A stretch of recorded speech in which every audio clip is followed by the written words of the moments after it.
Good morning, JCPS. It is Thursday, and it is fitting that we have social studies, middle school social studies today for the virtual learning option for JCPS.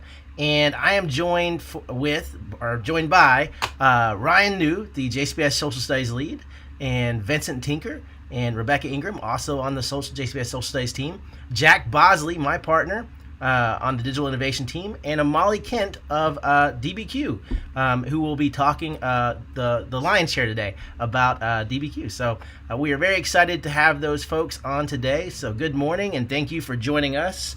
And you may post any questions you have in the chat. Please look at the links that I just posted in the chat there. We've got a great new JCPS Social Studies website that's going to be integral to what we're talking about today. So please do check that out. And without further ado, let's turn this over to Peyton Manning superfan Ryan New. Oh, man. Well, thanks, Russ, for that. My name is Ryan New. I'm the instructional lead for social studies here at JCPS. Rebecca? Good morning. I'm Rebecca Ingram. I'm the instructional coach for social studies. And I'm Vincent Tinker. I'm the social studies literacy coach. And we'll let Molly introduce herself here. Go ahead. Good morning, everyone. I'm Molly Kent with the DBQ Project. I'm part of their PD team. Awesome. And you know the one and only Jack Bosley. Morning, everybody. Zone 1 Digital Innovation Leader. Happy to be part of this morning. Excellent. So I'm going to go ahead and share my screen here, and we'll go ahead and get going. And as Russ said earlier, Molly's going to be able to walk us through a slight variation from SAVAS, right? So social studies is not using that as a resource across the district, and we've instead opted for a different tool. So let me get the captions on here. So this session is all about the middle school training, specifically around DBQ, document-based questions. We're going to talk a little bit about why we have made this transition. So unlike SAVAS, our platform is going to be the website that was referenced earlier, jcpssocialstudies.com. Not only will we be able to find the virtual option, where I'll show you where that is in just a second, you'll also be able to have access to all the other resources that we provide in the social studies. If you go to our homepage, you'll notice here that at the very top, there's a section that says virtual learning. This is right next to our curriculum tab, so you'll be able to go back and forth here. But today we're going to be looking at that 6th, 7th, 8th grade area here, right, for that virtual option. If you were to click on the 6th grade, it'll take you to a page or at a landing site where you'll be able to scroll down, and this is going to be the first thing that you see. You'll notice here that one of the things that we're trying to shift to is making sure that what we provide as the virtual option really aligns to 3 major components. One is the Kentucky Academic Standards for Social Studies, passed in July of last year. We're trying to make sure that every bit of resource that we provide aligns well to those standards. The second is JCPS's racial equity policy. And the third is ultimately the civic mission for social studies, which is to produce great citizens. Part of our platform here is the same way that it's always been when it comes to our curriculum. The idea is that before, social studies might have been disjointed, a series of activities, but in fact, if we're going to produce better citizens who are racially conscious and that align to, and that the learning experience is also aligned to the standards, we want to make sure that the learning is being driven by larger, compelling questions that are scaffolded up by a series of supporting questions. Those compelling questions, the CQ there at the top, are answered by summative performance tasks. For us in social studies, that's in the form of arguments, whether they be visual, verbal, multimodal, you name it, right? As long as it's an argument that answers a compelling question, then we are doing right by our students. But in order to get students to be able to do the summative performance task in that form of argument, we have a series of formative performance tasks that allow them to build skill over time. An organizational task that helps students synthesize information, right, as they're building towards that question. So an organizational task might be anything from an annotating of a source to a Venn diagram to a webbing that's making connections. Ultimately, along the system, you're going to find sources and discussion so that inquiry is never done alone, that we're working together to try to find an understanding towards those questions, but we're doing it by leveraging the multiple viewpoints of the students in our class as well. And ultimately, once that you're more informed, you're able to take action. One of the very first resources that you'll find are the JCPS curated materials that Russ just linked into the chat, right? On this, you'll find a layout for sort of looking at inquiry, lesson slide templates. We just heard back, Vincent, I didn't even tell you this, but we're going to do it live. We just heard back from an elementary teacher who said, man, these are so great. Vincent was able to build those out for us. And so thank you very much for that. We've got some organizational task slides as well. And the source analysis tool that brings in disciplinary and critical literacy. We'll talk more about that later on. And then ultimately a rubric that allows us to look at how do we improve the writing of our students, the thinking of our students around criteria such as, is it accurate? Is it clear? Is it evidenced? Is it reasoned? And ultimately here, we also provide an example lesson about how do you simplify sort of an inquiry-based lesson. But there's multiple ways of approaching it. And the one that we're really going to be looking at and leveraging well today is the DBQ 6-step method. Also underneath resources for virtual learning, our own IT3 support crew has given us some digital products for social studies, as well as we've linked in from our own website, digital resources and digital PD that might be able to provide some good background for understanding how to approach inquiry, how to approach the standards, and even how to lay the foundations for an anti-racist classroom. DBQ is going to be the bulk of how we're moving towards virtual learning. And the beauty of DBQ, as we begin our partnership with them, is that all the work that teachers do this year on DBQ will be able to be carried out in the years to come. So I know one of the big concerns is that if I spend a lot of time during this NTI period, how much of that am I going to be able to pull back into the classroom when we return to a brick and mortar setting? With DBQ, it's 100% there. We've already aligned all of these, all the DBQs to the disciplinary and inquiry standards. And here you're going to be able to access DBQ through Clever. So all teachers and students will be able to use Clever to access those materials. Rebecca and Amali will be going over today, actually, the professional learning and the office hours. So they'll be coming very soon so that you guys will have the ongoing support of DBQ throughout this year. And we've also linked in the online support tutorials and open demos there as well. And we'll go over a little bit more, Amali will, about how teachers can access DBQ and pull those in to their Google Classroom. The other group that we're sort of leaning on here is the Stanford Historical Education Group, also known as SHEG. Teachers will have to sign up to access SHEG materials. That sign up is free. They do not spam you. In fact, I still even have, I'm still logged in under my Boyle County account. And it's basically just a way of tracking who's going to be using their materials. So teachers will sign up for SHEG. They'll have to download those materials, which include PowerPoints and keys to their organizational task, student materials that have already been sort of curated and modified, and they sort of give you a script for the lesson, right? But students should not sign up on SHEG, right? This is only the teacher here. And the reason why we've gone with these two groups to build out a virtual learning option is because, as you guys know, a curriculum based on new standards takes some time to build. DBQ and SHEG help provide a lot of the background and materials, both curricular and instructional, that allow us to, or allow teachers to be able to see these and move immediately into the classroom with that instruction. Underneath the second section of our virtual learning option are the videos for virtual learning. So we've pulled in some videos here that are about anywhere from 12 to 16 minutes long. That's done by our team here in the district, looking at how do I read CAS for social studies? How do I prepare for state assessment? How do I scaffold inquiry-based learning? And how do I approach an inquiry-based lesson? We're hoping that these materials will help provide a good foundation. And then certainly after watching some of these, if you guys still have questions or would like Rebecca, Vince, and I to come out to your PLC to talk more about it, we're more than happy to do so. Additionally, DBQ will be providing us some materials, and we'll also be able to take what is done today and carve it up and put it onto the website so that, as IT3 says, you guys will have the power of pause to be able to look at this whenever you need to. These 3 boxes are still sort of like, we need to figure out what these are going to be, largely because we're literally creating them as we do it. It's like breaking the fourth wall here, right? That we're going to be doing this now. Finally, we've got some curated videos from the IT3 department about Google Meets and also other synchronous tools that we thought might be helpful. And you can also see here that the digital innovation leaders, right, for your different zones are linked in so that you can be able to contact them at your leisure.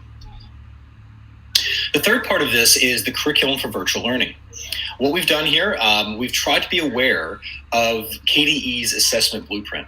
We still have no word on what the assessment is going to be this year. We're still waiting to find out even what in social studies, what that field test is going to be and when it's going to be released. But ultimately, we need to understand that we're still trying to prepare our students and ourselves for this assessment. As I've marked here, the inquiry standards represent 50% of the assessment. The disciplinary standards each are weighted at 12.5%, and they're weighted equally. That means then that economics has the same weight on the assessment as history does. So we have to be aware of that, which means then that as we're building out this curriculum, what we've tried to do is condense down units so that they make sense under a supporting question, or under a compelling question, but that you'll still need to teach with the language of the standards. Just because you teach a DBQ or a SHEG doesn't mean, right, even though we've aligned it to the standards, if you're not teaching with that standards language, which is ultimately going to be the language of the assessment, right, then we're really not preparing students in that same way. And ultimately, you may have to fill in gaps that are created in a chronological way. So being able to provide some context to the questions is going to be a paramount. But if you need support on that, we're more than happy to help. Finally here, once you move down to the units, you'll see that there's going to be a little drop down, right? We've tried to do this so that everything is on one page, right? Fewer clicks. Once you click on underneath, for example, and here we have the civilizations develop in the same way. Notice that this is actually unit 2 for the virtual learning option, even though it's a later unit for our traditional curriculum. Clicking underneath this, you'll be able to see how we've sort of curated both the DBQ project, looking at Ashoka here, as well as SHEG documents, right, under Was Ancient Athens Truly Democratic? This is just 2, by the way. There was about 7 or 8 within this unit. So don't panic and say, well, how in the world do we only look at these 2? But it is a great way of being able to cover multiple areas around the world during this time and answering the larger question, did civilizations develop in the same way? Now we've got an understanding of how these different civilizations are clashing as we're comparing them in their development. So now I'm going to turn it over to Russ, who's going to talk more about accessing DBQ and integrating with Google Classroom. Yes, and what's great about this is you have a how-to video created by Vincent Tinker there that goes through these steps on this presentation that is linked in the chat. So, but here's some screenshots for those people who like screenshots.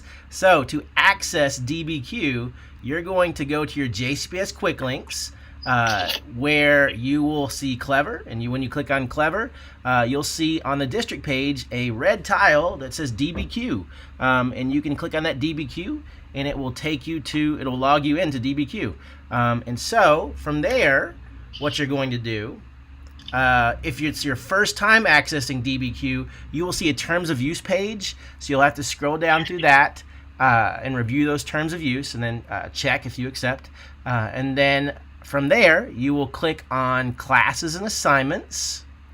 And when you click on Classes and Assignments, after you've created your class, because DBQ is a classroom type environment, so you'll create your class, and I recommend naming it the exact same as your Google Classroom class. You'll get a class code. And from there, what you'll do is you will share that DBQ class code in Google Classroom through your stream. And you kind of see that in the this screenshot here where Jack is posted there, and it says, number 1, log into DBQ website through Clever, The class code is, there it is, YMBRX. And so kids will access DBQ through Clever. They'll type in that class code. They'll be connected in your DBQ classroom, and then they're good to go. Okay. And so now we're going to do a live demo just to kind of show you what this might look like in classroom. And so there you see, this is that Mr. Bosley Social Studies Virtual Learning option. And so Jack has posted his lesson for the week. And he's like, hi, everyone. We'll focus on the Aztecs, Incas, and Mayan empires. And he's giving directions there where he's saying log into the DBQ website through Clever, through the quick links. He's posted a video, Vincent's video there, to show people and show kids how to do that. So that's very helpful, and you have access to that as well. And then you've also got a link there to the Clever login. So if your kids, if they have trouble finding that JCPS quick links, which maybe they shouldn't by now, but if they do, you can always post them that URL that takes them directly to the Clever login for JCPS as well. So, Jack, do you want to add anything here? No, Russ, that's pretty, I guess I do. It's pretty comprehensive, what you just went over with everybody. Ryan alluded to the fact that this made the DBQ, there may be some gaps in the in areas chronologically or other areas. And Google Classroom is a good place where you can go, if you need kids to watch a video or PowerPoint, you're seeing one of those gaps. You can obviously post supplemental things in your Google Classroom that you may not be seeing with the DBQ portal if you need to do that. And what's great is Amali's going to go over the what DBQ looks like, what the nuts bolts of DBQ looks like inside once you get into that classroom in DBQ. All right, and then down here underneath, the other option that Social Studies is using for the virtual option is SHEG, which is the Stanford Historical Educational Group. Is that it, Jack? Did I say that acronym correctly? Yes, there it is, actually. Stanford History Education Group. Yeah, trying to get off mute, Russ. There you go. And so, Jack, we talk about what this kind of looks like, because SHEG is not a classroom-type environment, correct? That's right. That's where they're mostly, you're going to be pulling content from SHEG, and Ryan, just chime in, or Vincent, Rebecca, either one, any of you all chime in. But yeah, you're going to be pulling that information off of the SHEG, and you're going to need to be converting that over to make it more friendly for Google Classroom. And Russ, can you go over, I'm on the YouTube side, so there's a little bit of a delay. You may be on there, but can you go to the classwork? Yes. Tab? Yes, absolutely. And once you get over there, what I've done is everything in SHEG just downloads in a PDF format. So all I did literally was copy, I pulled over two of the primary sources and copied and pasted from a PDF into a Google Doc. And that way the students and so is that the Black Death document, a University of Paris medical report, Jack? Yeah. Yeah, so yep. Here it is. I'll just open it up. He's copied and pasted from SHEG. And here it is. Here's this source. Russ, I think you might need to share your screen there. Oh, is it? No, it's coming over on the YouTube side, Russ. You're good. Oh, got it. Okay, my bad. Yep. All right. Yeah, so that's it. It's just a little bit of, copying and pasting from SHEG, but nothing earth-shattering tech-wise to get that done. And Russ, I think you and I, as part of this ongoing series and support for this, we're going to create some mini videos on how to do this, like just the converting from PowerPoint to Google Slides and just showing everybody how to copy and paste, just in case there are folks out there who need that. Correct. And so a big distinction is when we talk about DBQ, students and teachers will be going to DBQ, correct? They'll be visiting DBQ, whereas SHEG, only the teacher will be going to SHEG to get resources to pull into their Google Classroom. Yep, that's exactly it, Russ. When you're in those, however long it takes you to go through those to answer the compelling question, get the supporting questions answered. If it's a DBQ week or weeks, then you and the students are going to live in the DBQ portal. And if it's a unit that revolves mostly around Sheg, then the students are primarily going to be in Google Classroom. All right, excellent. So good, important distinction there. And so let's turn it back over to Ryan, who I think is going to introduce us to our esteemed guest, Amali. That's right. So you guys are absolutely right on. And again, this is us leaning into this virtual option, right? So we'll eventually, right, be able to pull these options into our curriculum, right? And so who I'm going to introduce you to next, Amali, she's going to be with us hopefully this year or the next year and so on, right, as we make DBQ part of our district. So Amali, welcome to our district, and thank you so much for being able to help us out during this time. Thanks, Ryan. All right, good morning, everybody. Let me really quickly just share my screen. Make sure you can see my deck as well as the DBQ online platform. And then I'll go ahead and get started. Russ, you can see that okay, right? Yes, yep, I see your screen. Perfect, okay. Perfect. All right. So again, as Ryan said, my name is Amali Kent. I'm part of the PD team at the DBQ Project. I'll be your first line of contact at DBQ if you need any kind of support. My email address is on the slide. I also want to take a minute and share another very important email address, and that's to our tech team, our IT side. This is a direct email. If you're ever working and, something is not going right or, you see something off, email them right away. They will call you back or email you or even hop on a Zoom and help you troubleshoot that problem. So once again, for any kind of technical support, please email support@dbqproject.com.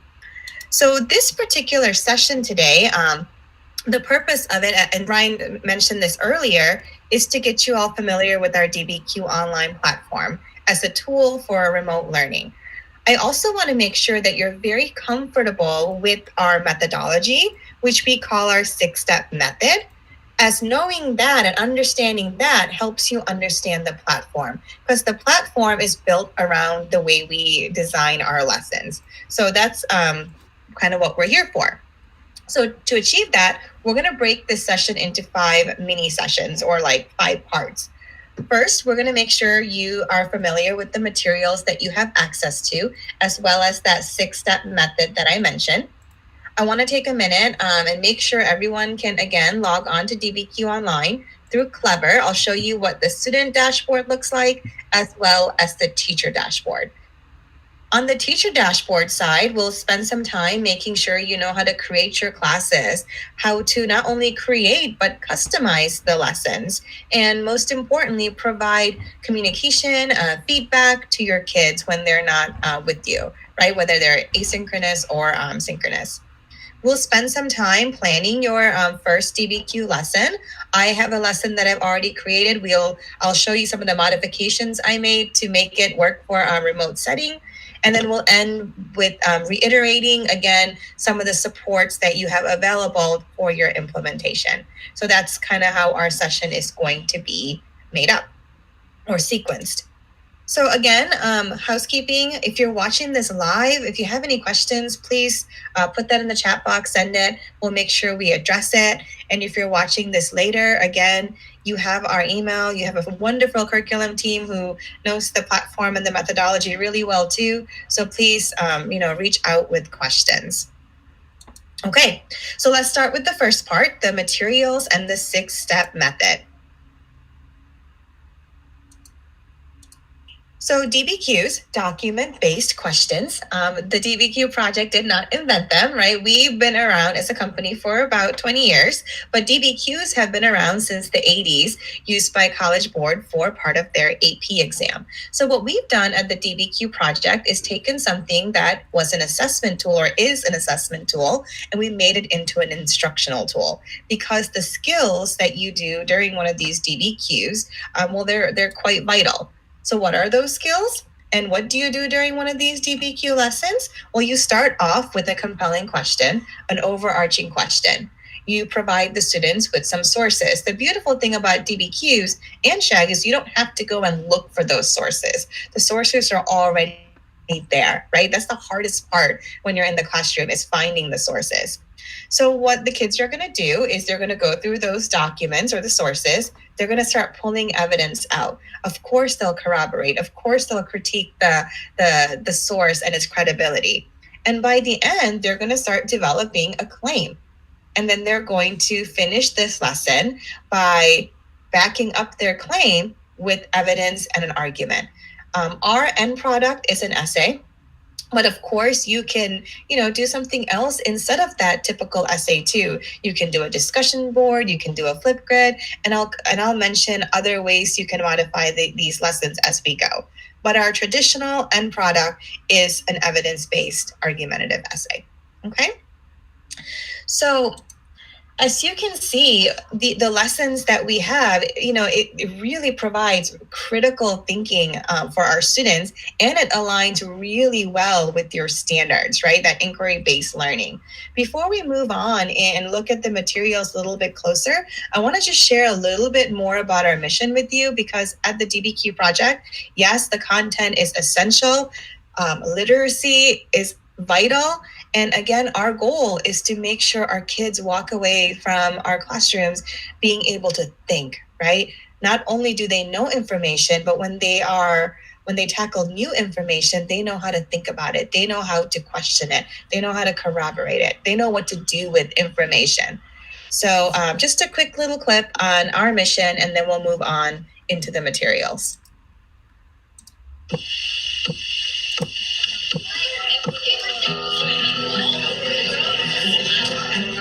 The DBQ project grew out of our observation that kids at all levels needed to be challenged and supported at the same time, and that was happening unequally, not only in our classes or in our school, but now we know nationally. It really is, in my heart, a way to accelerate the achievement of a lot of kids who need accelerating, but do it in a very concrete way.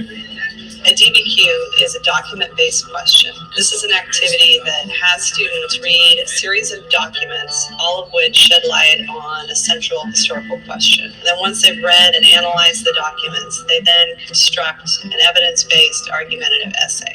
A textbook just gives you the answers. It doesn't require any sort of knowledge. You just read it and it's there. But in the DBQ, it requires you to actually decipher it and learn something.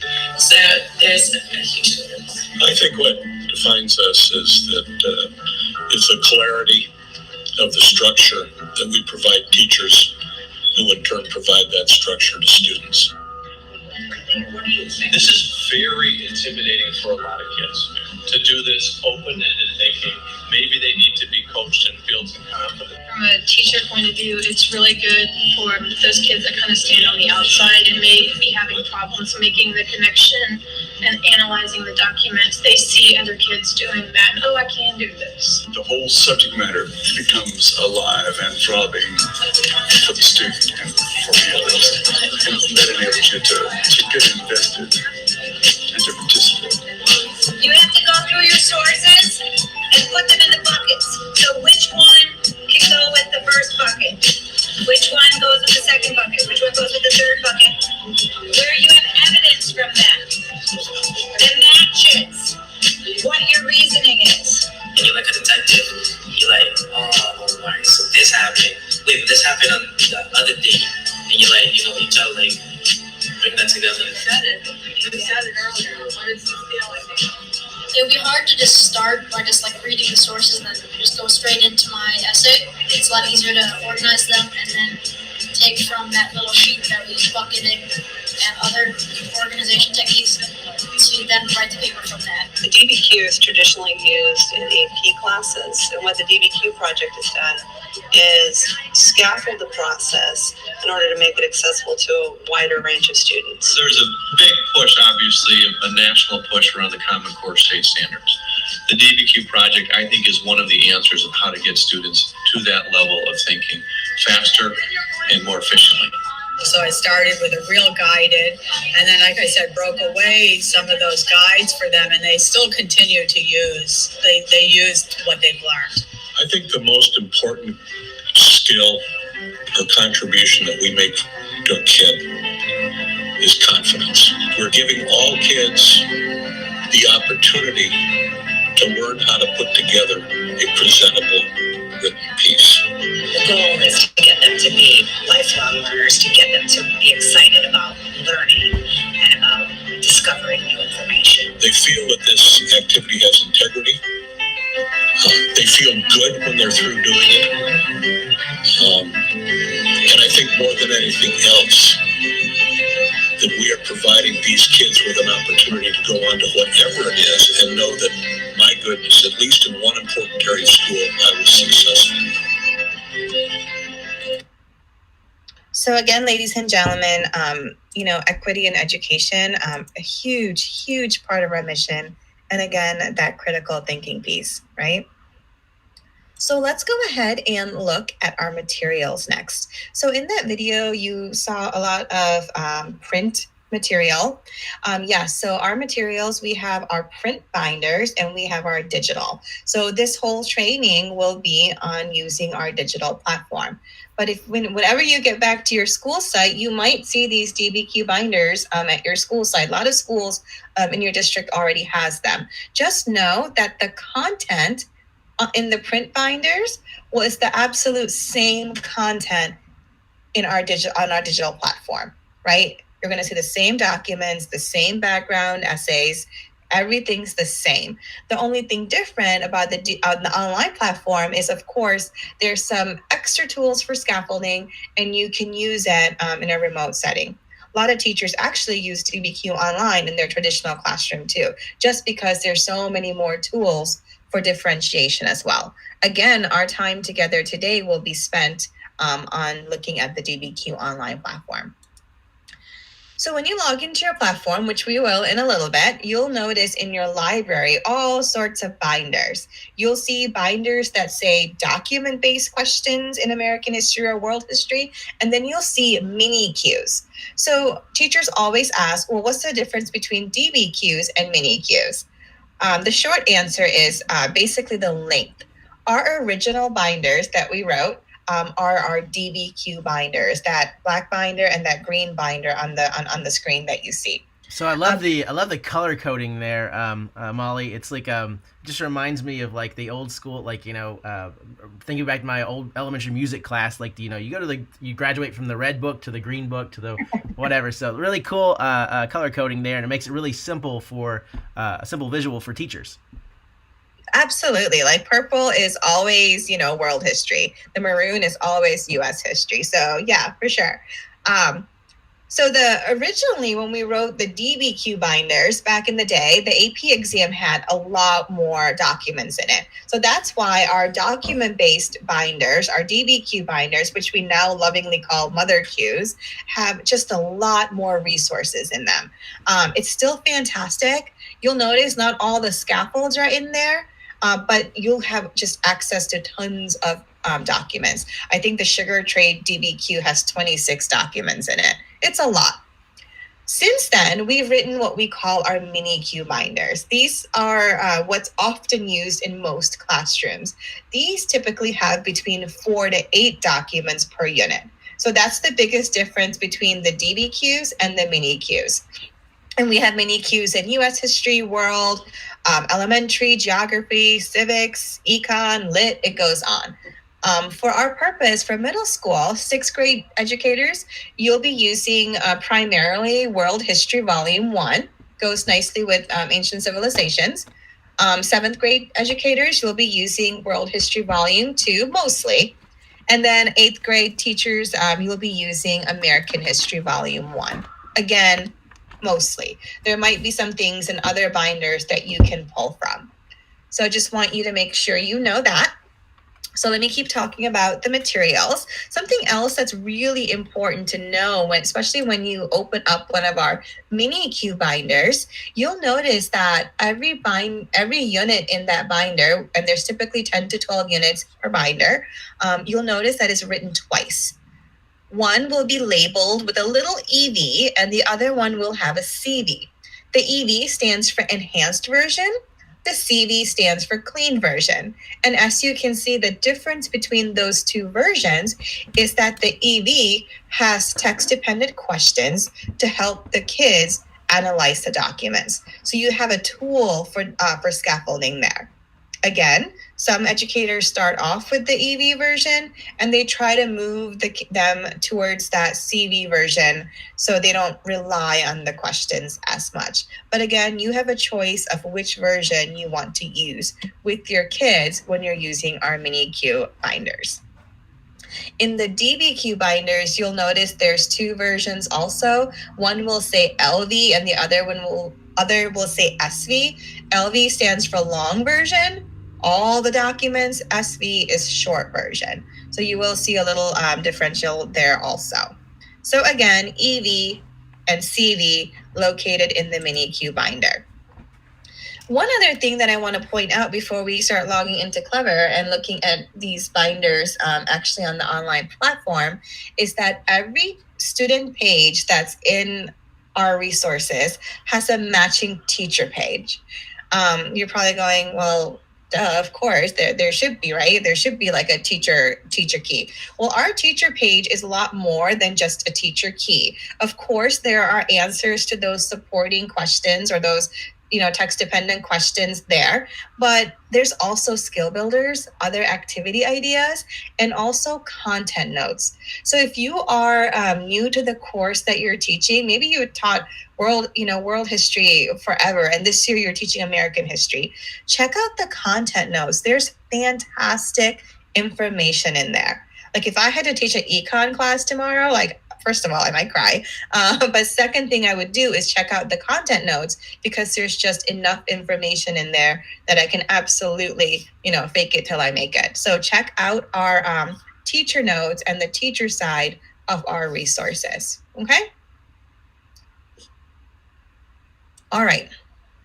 So one of the most important things I want to mention, again, is whether you're using our world history binders or our econ binders, you'll notice that 6-step method that I mentioned earlier is built into all our lessons. You're probably going, well, why do you have a 6-step method built into all your lessons? Well, part of it is that vertical alignment of skills, right? And the other part of it is there's a difference between assigning a kid's an inquiry and teaching kids how to tackle an inquiry, right? Sometimes inquiries don't always go well because the kids lack necessary skills to be successful. Sometimes kids struggle writing an argument because they don't know how to formulate an argument or even a claim. So we have our 6-step method built into all our lessons with the hope that, exposure to it over and over and over will help them internalize this process. So when they see a political cartoon in 10th grade, they won't even have to think about it because they've done this in 6th grade, 8th grade, and so on. Molly, if I could interject here for a moment. One of the things here that's so important in what Molly's saying, right, in their 6-step method is the idea of how long it takes to become a better writer. Writing is not something that you can just sort of pick up in 1 year or even over 3 years. It's something that is an ongoing process and that even adults that I know still may say that they need to work on their writing. What I'll remind is not only does this make better thinkers and citizens, it's also part of what's going to be required on the K-Prep test moving forward. That students will be given 5 sources that they've never seen before, and they're going to have to synthesize those sources to use them as evidence to construct claims. So what DBQ is providing here is foundational, not just to good thinking, good citizenship, but also aligning to the state assessment. So for the first time, we actually have a state assessment that really actually reinforces that which we want to happen in the classroom as they are the best practices for social studies. That's a great point, Ryan. So we've just built on those writing skills over and over and over and again, right? Those vertical alignment of skills.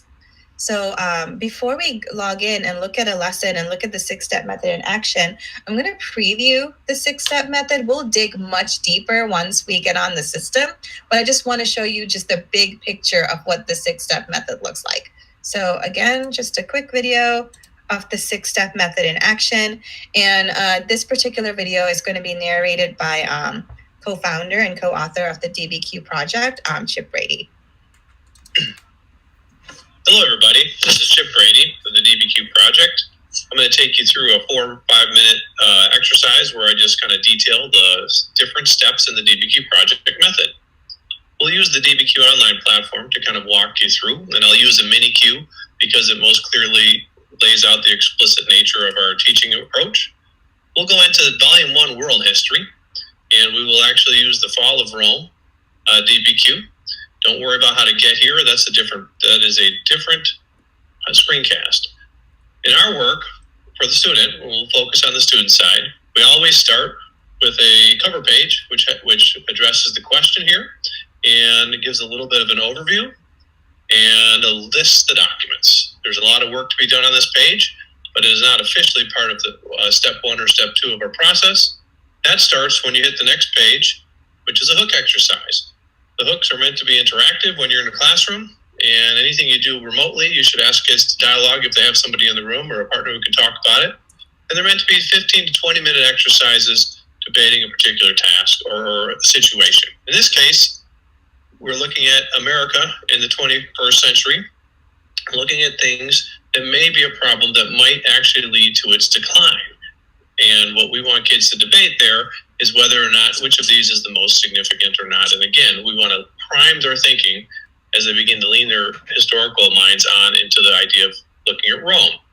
So step 1 is the hook. Step 2 is the background essay. This is building contextual background for our students who might need a little more support, and it really targets the task. These are 1 page. We do a lot of active reading and on this, and often multiple reads. If I was doing this remotely, I'd focus on the audio support, and at least one of the reads should involve the audio support. But step 2 is the background essay.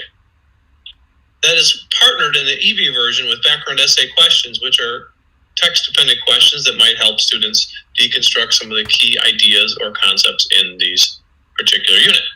Step 3 is what we call clarifying the question and pre-bucketing. And really, it's 2 parts. The first part, if you look at it here, is looking at what are the words in the question and what does it really mean? So we always ask them the same way.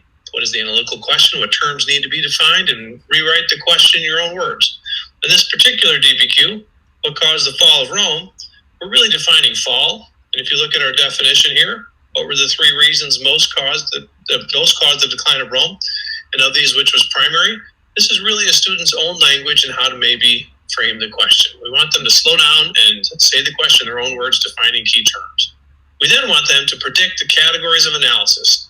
So in this particular case, what caused the fall of Rome? We're hinting that the documents might produce 5 different causes or reasons for the fall of Rome. And all we want right here is reason 1, reason 2, reason 3, reason 4, reason 5. They don't know what the reasons are yet, but we're getting their minds primed to look for these types of things in the document. So step 3 is pre-bucketing and clarifying the question. Step 4 are the documents, and this is the bulk of the exercise. And if you look at the drop-down menu, you can see the pages that are here. This is most of the pages in a mini Q or a mother Q. And in the EV version of the documents, we have questions underneath. And in the CV version of the DBQs or mini Qs, we take away those questions. That is a teacher choice. But the key here, and we won't go into different elements of document analysis, is that the kids need to dig their evidence out, taking a look at the documents, finding the different reasons that Rome fell. And once they spend their time doing that, we put them into the writing, really pre-writing phase. And step 5 of our process is bucketing. And bucketing, we actually have 2 things going on here. We want students to actually identify maybe reasons for the fall of Rome that they found in the documents, cluster the evidence like you have here. This is one possible example, although there's hundreds even within this little mini Q of ways to go with this. And then develop a thesis statement based on these buckets. And so we pair the bucketing and what we call the chicken foot on the same page so students know that they are related. So step 5 is bucketing and the chicken foot.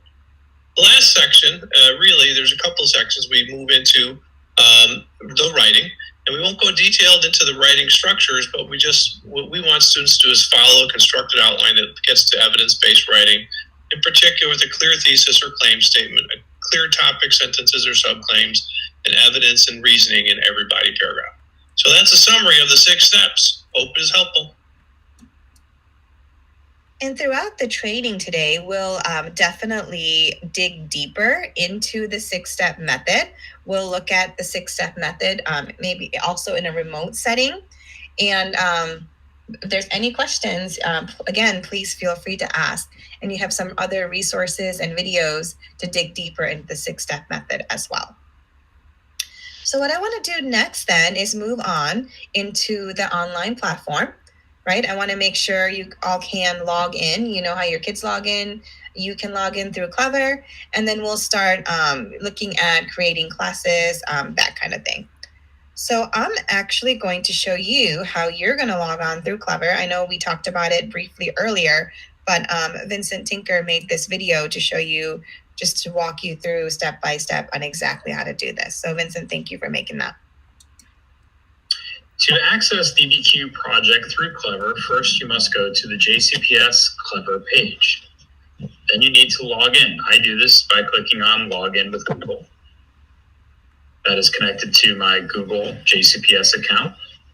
Then it'll take you to their main page. You can find DBQ Project under District Page. Under District Page Applications, you can now see DBQ Project Online. If you would like this to be on your main page, you can select the little favorite heart button there, and it will now be on your main page in the future. To go into DBQ Project, just click on DBQ Project.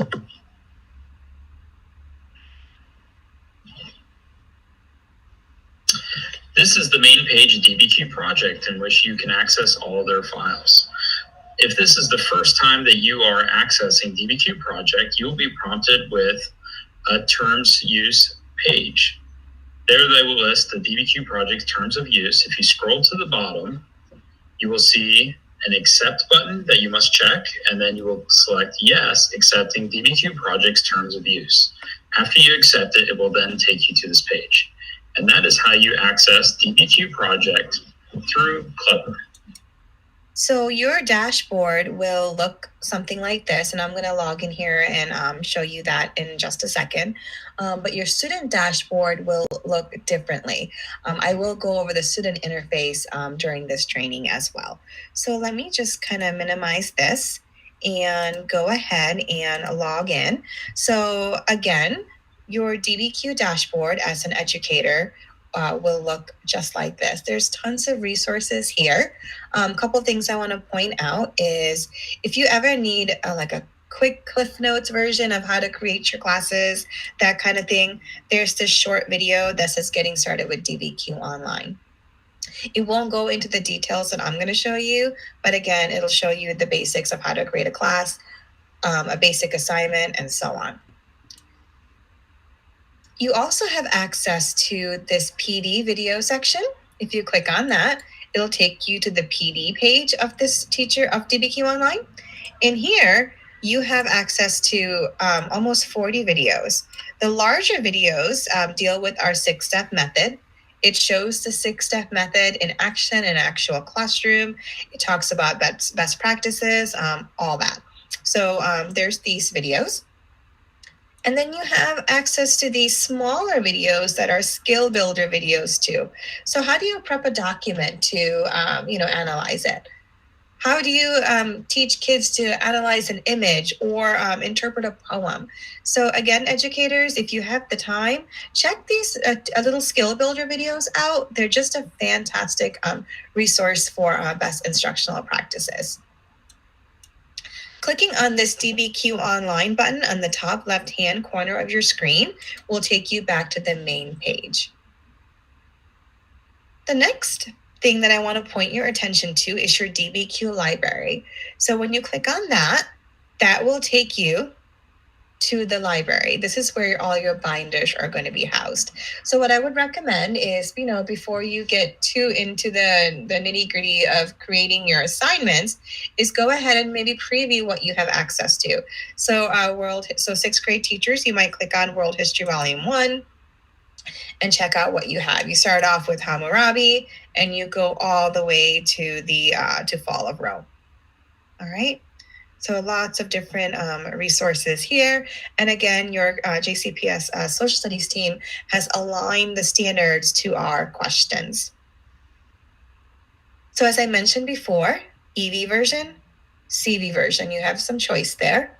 If you have students who are Spanish speakers and need a little bit of language support, our US history, world history, and our elementary binders, you can assign in Spanish, as well as have the ability to toggle back and forth between the languages. I just want to point out that that's there. So before you make your first assignment, one thing I recommend is maybe clicking on preview and looking at that assignment. Okay, and you can just preview it, see what's there. And as Chip mentioned, see how many documents are there. Maybe look at the documents, that kind of thing. Okay? All right. So next, let's go over how to create classes and assignments. To create a class, you're going to go to this middle tile here that says classes and assignments. When you click on view, it'll take you to this page. Now I already have a class built in, yours will be blank. So to add a class, you're going to find this button that says add a class, click on that, and it'll prompt you to name your class. And as Russ said earlier, we encourage that you name this class exactly what your class is called in Google Classrooms, just to make life easier for your students. So I'm just going to type that class in. Maybe it's just first period US history. Select save, and it's done. Every time you create a class, that class code that we mentioned earlier just auto-populates. So you don't have to do anything. You just have to share it with the kids. And in a little bit, I'll show you how the kids will use these class codes to log in also. So there's the class code for this particular class. And then if I have a second period, US history, notice how the class code is different. So just be sure that you share the correct class code with each section that you teach. And Amali, that looks, it's really similar to how Google Classroom works. So anybody who has experience with that, this is not a heavy lift or anything to make these. Absolutely. And I have a sixth grader at home myself who accesses DBQ online through Clever, and they also use Google Classrooms. And it's been super, it's just been very simple to use. Okay. So let me show you next how to add an assignment. To add an assignment, you're going to select Add Assignment, and this is going to take you right back to that library. And then you'll go to the binder of your choice. I'm going to go ahead and stick with American history since that's what I taught, and that's where I'm a little bit more comfortable with content.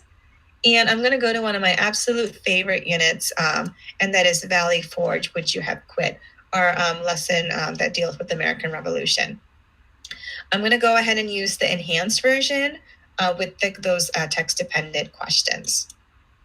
So when I select which version I want, I get prompted with a couple more choices.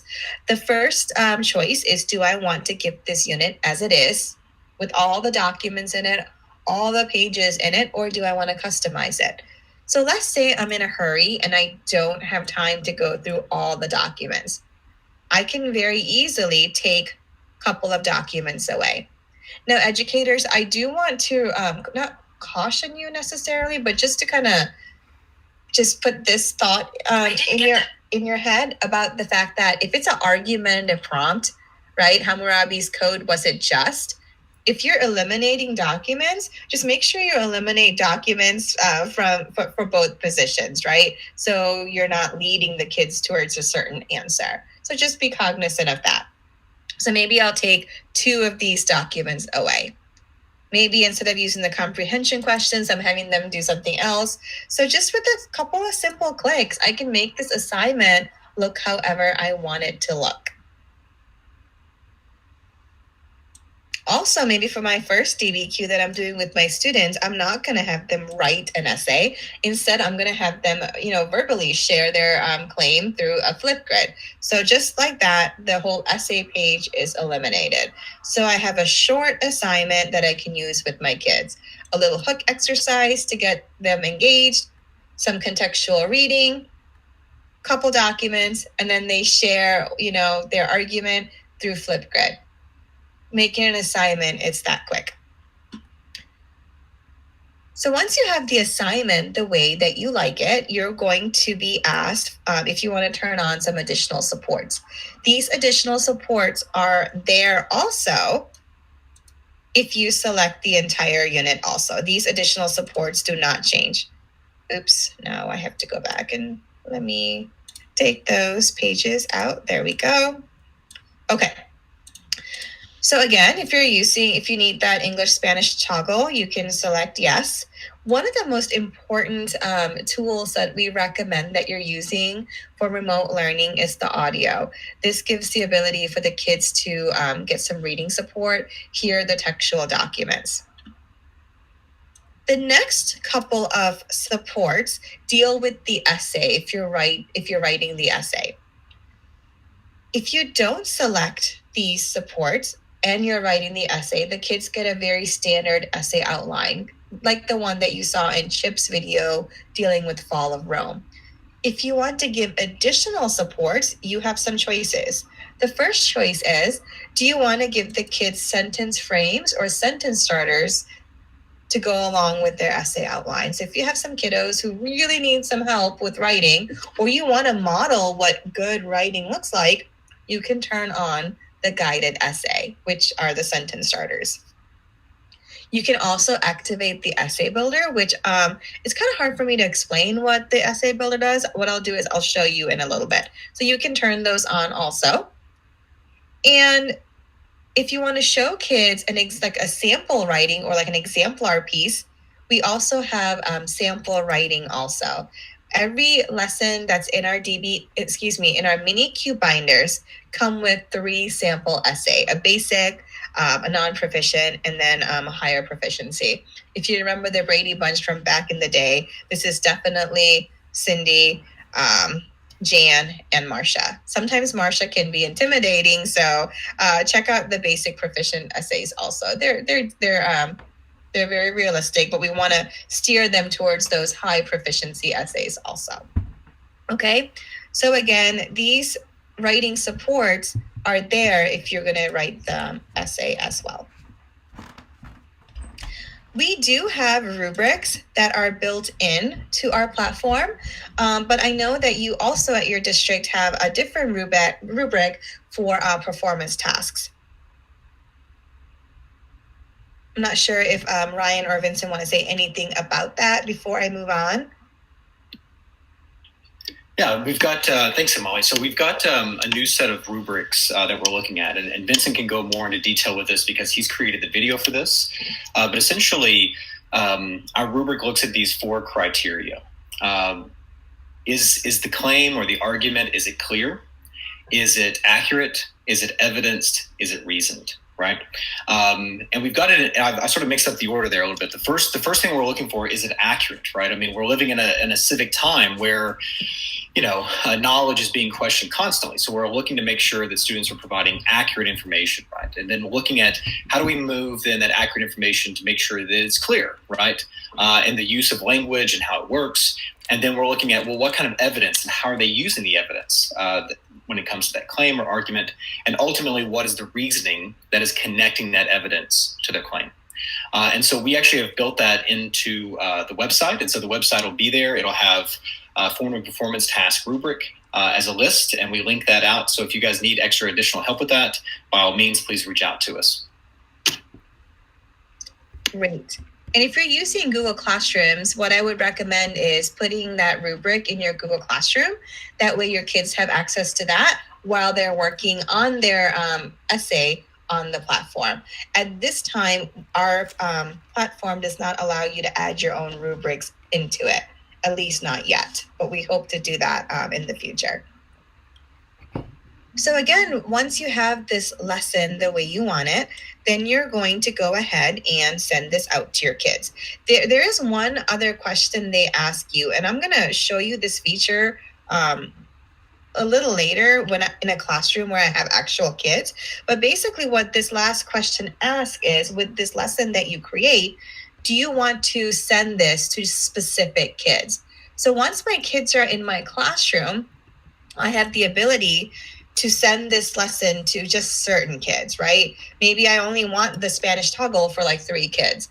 So you have the ability to push out lessons to certain kids also. But I promise you, in a little bit, when I log into a different account with real students, I'll show you that particular feature again. So you make this lesson, and then you have 2 choices. Do you want to save it? Right? It's done. Or do you want to go ahead and push it out to your kids? For our purpose right now, I'm just going to hit save. That way it's not a live assignment, but it's created. Then I'll show you how to change a draft assignment that's saved into a live assignment that your kids have. So you're probably going, well, why would I hit save instead of save and assign? Maybe you have, like a work day where you're trying to get ahead, making some of these lessons, and you might not want your kids to access them just yet. So if you're doing that kind of thing, hit save. And then when you're ready to push the assignment out, you can change it to save and assign. And I'll go over that in just a minute. Regardless of which option you choose, you're going to get this pop-up. And this is one of the most important things I think we're going to go over today. And it's this question: do you want to mark up your unit? Do you want to add teacher instructions, annotations, anything like that? So again, really, really, really important. I'm going to go ahead and click Add Markups. And what I want you to notice is right now I'm in this lesson, this Valley Forge lesson, and there is this little yellow box that's kind of lit up. This is how you know you're in markup mode. Let me repeat that. This little yellow lit little icon reminds you that you are in instructor markup mode. And what happens in this instructor markup mode is anything that you write on this page or annotate or do transfers over to your kids' pages as well, right? Because they have their own accounts, right? Where they can annotate, do things, answer questions also. So let's say I want to give my kids some extra directions on what to do in this page. I can type directions, notes, hints, and it'll also transfer to their page. So if you're doing anything asynchronous and you want little reminders in there, you can add those notes right into the lesson. So it's a really, really great feature, but you want to make sure you're in this instructor markup mode. Okay. So I'm going to go ahead and go back to this dashboard. So here's our lesson. I can always go back and add instructor markup modes. So or instructor markups, excuse me. So let me go to this little settings icon, this little gear sprocket, whatever you want to call it. When I click on that, I can go to where it says edit teacher markup, and I can add other things in. So maybe I want to circle something that I want them to pay attention to. Maybe it's the title of the essential question. I can do that, and it's now on their pages as well. All right. So anytime a lesson is live, you can go back and add things as they need more help. Now, to take a lesson that is a draft, right, and when you're ready to push it out, you're going to actually go back to that little sprocket, that settings icon. And this time you're going to go back to the assignment by clicking Edit Assignment. And this time, instead of selecting Save, you're going to select Save and Assign. It'll ask you if you want to add any more markups. I'm going to go ahead and hit Not Now. And now this lesson is assigned and it's live. And once your kids are in your classroom through that code, they can access it. All right. So again, we have drafts versus assigned. So what I'm going to show you next is actually a lesson that I've already marked up. I already marked up this Valley Forge lesson in a different class. Let me go to my second period U.S. history. Same lesson. Here's the Valley Forge lesson, except I have all the markups done. And in this particular sample, I did turn the essay on. So I did turn on the sample essays also. But notice how they're set to off, because maybe I don't want my kids to see those right away. So don't worry. Your kids won't see those sample essays until you want them to see it, and you have the access to turn on maybe just a certain essay, maybe just the basic, or maybe the higher proficiency. So I'm going to go ahead and hit View, select View, and now I'm back in this Valley Forge lesson. So ladies and gentlemen, notice how that little yellow little lit box, it's gone. So now I'm not in markup mode, right? Whatever I do at this point, this is my own page. But I can use this if I'm doing, any kind of synchronous learning. So if I'm using Google Meets or Zoom or whatever I'm using, I can project my screen to my kids and do any kind of live modeling for them. And the kids have their own page where they can kind of follow along also. Navigating these units are pretty simple. To go from page to page, you can go to this little drop-down bar and you can go to the next page. You can also use the arrows to move forward or backwards. As I mentioned before, I added some markups already to this lesson. So I added some simple directions for my kids. Apparently, I forgot to number my directions, forgive me. But just basic things maybe I want them to do. Maybe the first thing I want them to do is read the mini Q question or our essential question or compelling question and put a circle around it using the annotation tools.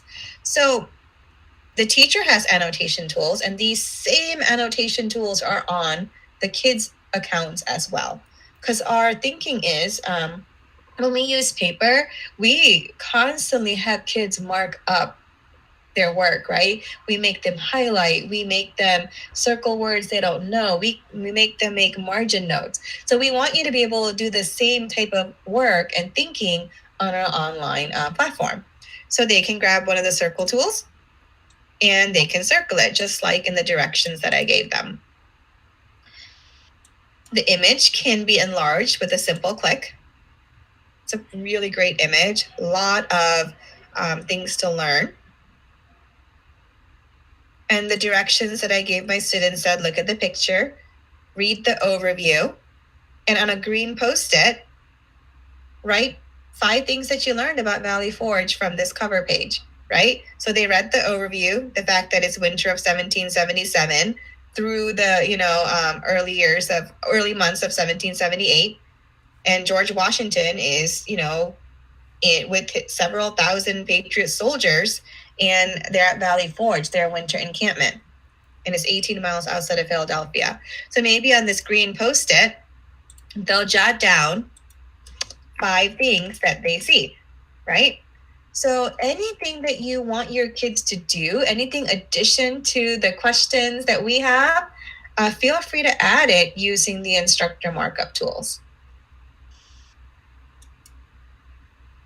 And again, whatever the kids do, you'll be able to see it also. And I'll demonstrate that once we look at the student interface. But any of their annotations that they're making, any questions that they're answering, you can in real time go and check on them and see what they're doing also.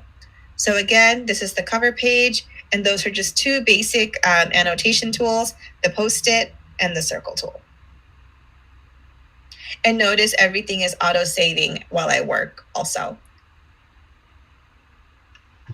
Love these features, Molly. It's really great. The interactivity is awesome, and I'm glad you pointed out the auto-save feature so nobody loses their work. Absolutely. And if you walk away, if the system times out, there'll be a message, like a pop-up that reminds you to log back in. So there's no reason to lose any work, because that's always scary when you're a kid or a teacher losing work that you worked really hard on. So the cover page is the first page that the students would see, and educators notice that, since I'm on a teacher account, I have my teacher notes right there. I can toggle very quickly, right? So there's always these teacher notes also. And it's just toggling back and forth. So the first step in our 6-step method, as Chip mentioned, is a hook exercise. We always have a little hook exercise to get the kids talking, get the kids excited about the topic. And in this case, let me backtrack. This particular DBQ, as I mentioned, is one of my absolute favorites. Every year, my kids loved it. It was their favorite too. And it's a little unique because there's a hint of a narrative element to it, because you're looking at everything through the perspective of a colonial soldier. And to warm them up to that idea of looking at this historical event through the perspective of a soldier, in this hook exercise, we have them look at this particular scenario through the perspective of this gentleman named Uncle Levi, who's a Quaker. And they have a little conversation here as, if you are this Quaker Uncle Levi, who would you sell your, goods to, right? You have all these things like butter, potatoes, things to sell. Would you sell to the colonial army that's nearby, or would you sell to the British army, that's somewhat nearby also?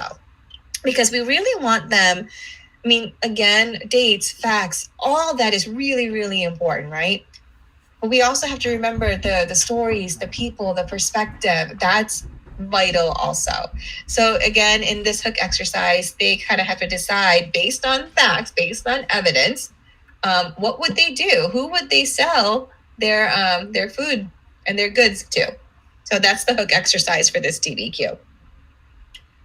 Again, we recommend doing the hook exercise in a synchronous setting. If you have breakout rooms in your Google Meets, this is a great place for them to work on the hook exercise, right? And then come back as a class and debrief. There are questions typically in the hook exercise to drive the discussion. Notice there isn't like a text box for the kids to answer the questions. Let me actually go forward. In the documents itself, there are text boxes built in to type their answers. In the hook exercise and in some of our other pages, there isn't. And the reason why we did that is because really certain pages, it's more prep work than work where the kids are work that should be graded, if that makes sense, right? One thing that we really believe in is that the hook exercise might not be something that you grade, because it's really the purpose of it is to get kids talking, right? You haven't done too much, really any direct teaching with this hook exercise. So if there isn't a place for the kids to type and you want them to type something, they can grab one of our text boxes and they can jot it down. So yes, they're still writing, but it might be not something you collect to actually grade. So you have these text tools where they can type their answers as well. They can change the font color, the size, all those good things. Okay? All right. So that's the first page, our hook exercise. After the hook exercise, then they go into the background essay. I apologize for the barking dogs in the background if you all can hear it. That's the thing with teaching or working from home, right? Best of intentions until the dogs bark or the Amazon truck comes or whatever, or their internet goes out. Anyways, so the hook exercise, 15, 20 minutes, there to get the kids talking. The second page, step 2, is when we hit them with some content. So our thinking behind it is, okay, the kids are excited, they're talking, they're interested, the engagement is at a peak. Now let's get them to read, because reading doesn't always pique every kid's interest. So let's hit them with some content while we can. So every one of our mini cues has a one-pager, a document to give them some context. That way, the documents, when they see them, make sense. We try to give them a time period. We try to give them like the geography of it, like where are we? Like if we're talking about Philadelphia, well, where's Philadelphia, right? Where is that in conjunction to, where some of the other battles are happening, that kind of thing. Who are the key players, right? Washington, like who, what's happening in France. So we just try to give them a little bit of context. As Chip mentioned in his video, we have an audio support. Valley Forge, would you have quit? The first 2 years of the American Revolution had not gone well for the Continental Army. Since the summer of 1775, when he had taken command, George Washington and his troops had withdrawn from Boston and retreated from New York City. So again, if your kids are working asynchronously and they need the reading support, this audio feature is fantastic to use. Once again, definition or vocab words can be clicked on to get definitions right away. And depending on your internet browser and its settings, you should be able to highlight, right click, and look up definitions that way also for any word, since our platform is browser based. Once again, those teacher notes, educators, you can toggle very quickly to and check out. And with the instructor markup, you can give kids additional directions. So maybe one of the things I want my kids to do with this page is read it twice. The first time, I want them to just focus on the big picture, just focus on understanding the content, just listen. And the second read, I might give them a task or an active reading task to do. One of my favorite things to have my kids do is, because they're so into social media, is have them, write a couple of hashtags in the margins, right? And then maybe underline the content that matches that particular hashtag. So maybe for paragraph 1, a kid might say, you know what, they're losing a lot. This is a lost cause. That might be their hashtag. And they might, with the freehand tool, which can be used to highlight, because you can change the transparency and the width of the pen, they might say that, right, they lost General Howe already marched on the capital of Philadelphia, so they can prove to me why they made that hashtag. So educators, yes, we have, text-dependent questions and comprehension questions, but if there's any reading strategies that, anything that you use, feel free to add your creativity into any of these pages with that instructor markup tool.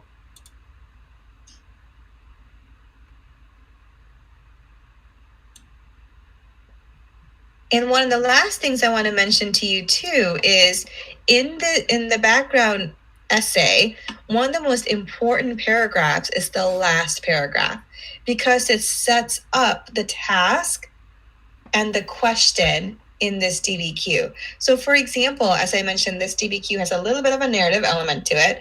It says that, you're a soldier, your 9-month enlistment is coming up. General Washington needs you desperately. You have, an aging mother at home. What are you going to do?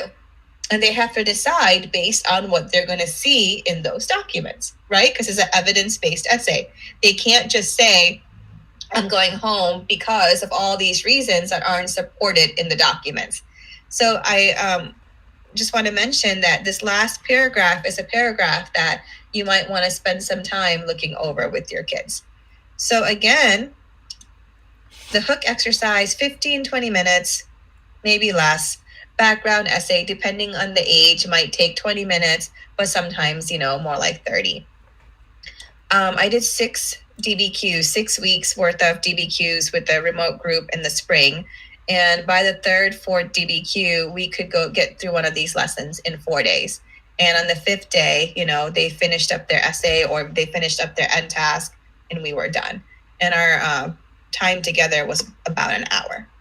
And I gave them very little asynchronous work to do too, maybe just wrapping up some of the questions. So it's very, very doable. But the more DBQs they do, the faster they're going to be at it, right? The first time you do this, it's going to take you longer because you'll be teaching them how to use the annotation tools. You'll be explaining what buckets are. But once they, again, do a couple of these, it's much, much easier. Now imagine your 6th graders doing this, right, with you, if you're a 6th grade educator, and then they do this in 7th grade, and 8th grade, and 9th grade. It's just going to make historical thinking, right, and evidence-based writing so much easier with that vertical alignment that we're creating. So that's the first 2 steps. The 3rd step of the DBQ method, as I'm going just a little bit deeper into the process while getting you accustomed to the online platform, is bucketing and clarifying the question. In my opinion, I think this is the most important step in the process because it'll make or break your lesson. So the first part of this lesson, or step 3, we spend some time making sure the kids understand the question. What's our compelling question, right? So first they identify it, right? Our question is Valley Forge, would you have quit? And then we ask them, are there any words that could be tricky? That any words that we need to ask ourselves, well, what's the context, right? Is it a multiple meaning word? Like in this particular situation, what do we mean by this word? And most kids might say, well, Valley Forge could be tricky. It's not a battle, it's actually a winter camp. And the word quit might be tricky, right? What does quit mean? Are these soldiers going AWOL? Are they deserting? But it's really not, because the background essay said this soldier's enlistment was coming up. So we just have this conversation and we give them kids a reason to look at the question closer. Because as educators, we often read kids' work and we go, what the heck is this kid talking about? And it's because they misread the question. So in every one of our DBQs, we make the kids slow down and rewrite the question in their own words. So we know, this is our formative check, that they know what the question is asking and they know what they have to do at the end, what their task is. What am I going to prove, right? What am I going to argue at the end? That kind of thing. So that's the first part of step 3. And again, super, super important in my humble opinion. Then we also introduce buckets to our kids. At conferences, we're always known for our buckets. I don't ever want to be called a bucket people or anything like that, but we are known for our buckets. If this is an informational DBQ or an expository DBQ, like why did Rome fall? The kids might see 3 buckets, 4 buckets, 5 buckets, and every bucket represents a reason why Rome fell, right? If our DBQ is how did Nile shape the ancient Egyptian culture, then the kids might see 3 buckets, and each bucket might represent a way that the Nile shaped Egyptian culture. But this particular DBQ is not an informational or an expository prompt. It is Valley Forge, would you have quit? Or if you rewrite the question in your own words, it's more of Valley Forge, would you go home or would you choose to re-enlist? That's really the question. So each bucket represents an answer. We have our bucket for yes, I would re-enlist. Let's make this green.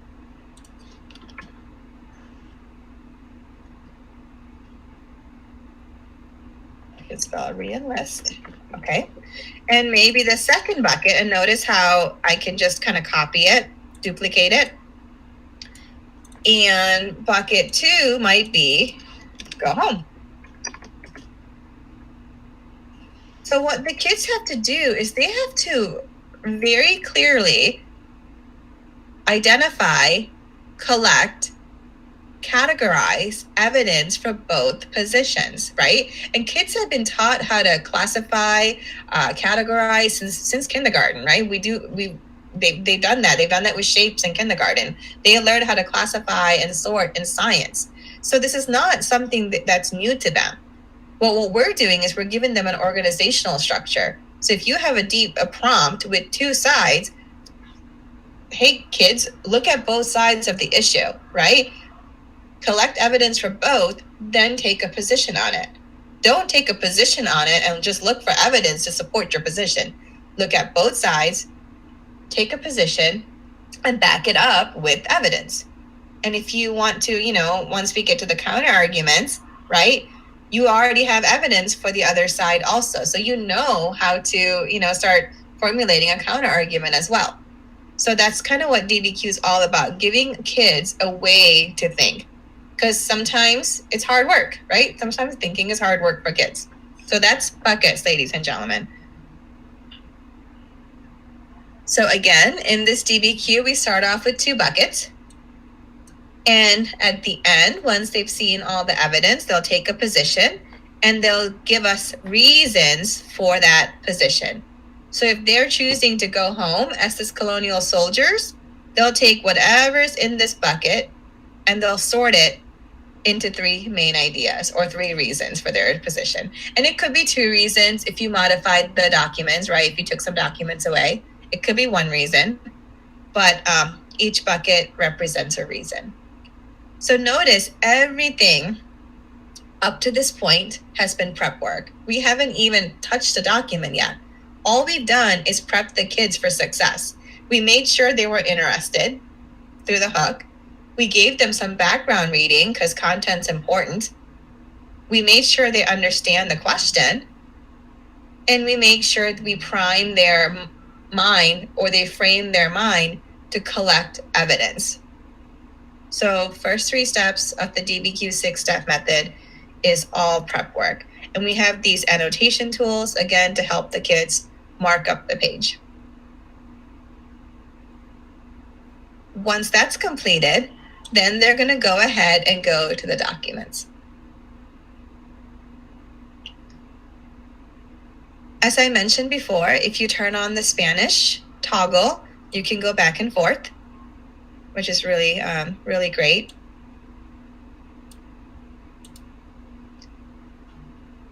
If you're using the enhanced version, you have these questions, and the questions are also tiered, right? The first questions are right off the document, then they become more difficult as they go, where they have to make some inferences, and the last question or last 2 questions always are a synthesis question that asks the kids to tie the evidence back to our essential question.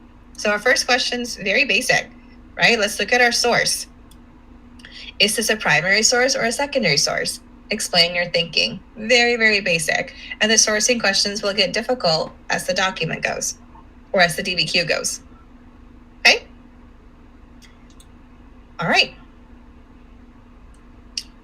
I'm not going to go through every document, but I want to just look at a couple of documents, and then we'll start wrapping up the 6-step method. Then I'll log in as a student, and I'll show you what the student interface looks like. But really, your kids on their dashboard, when they're working on DBQ Valley Forge, they'll see exactly this, except they won't see the teacher's notes. They won't be able to toggle back and forth. So one of my favorite documents in this particular unit is document B. This particular engraving, or this by William Henry Powell. So again, educators, as a tool to analyze this document, you have these questions if you choose to use them. And with the instructor markup tool, you can also add other things. So one of the things that Ryan mentioned earlier is that there are some disciplinary literacy prompts, right? There's prompts for sourcing, corroborating. You could add those prompts right into this DBQ using that instructor markup tool. Molly, if you don't mind, we do have a source analysis tool that is in the chat, and it's also found on our website that has disciplinary literacy questions and critical literacy questions that are aligned along the disciplinary literacy line that teachers can pull from for sourcing, corroboration, contextualization, and close reading that they could easily put in, as you mentioned, with these annotations for each source. Thanks, Vincent. This particular source in particular, if you use some of those prompts or those sourcing questions, it'll really help kind of go deeper into this document.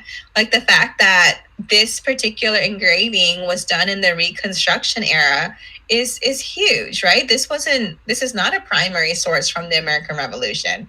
This was created during Reconstruction for a very specific reason, right? Right around the same time, the painting of Washington crossing the Delaware.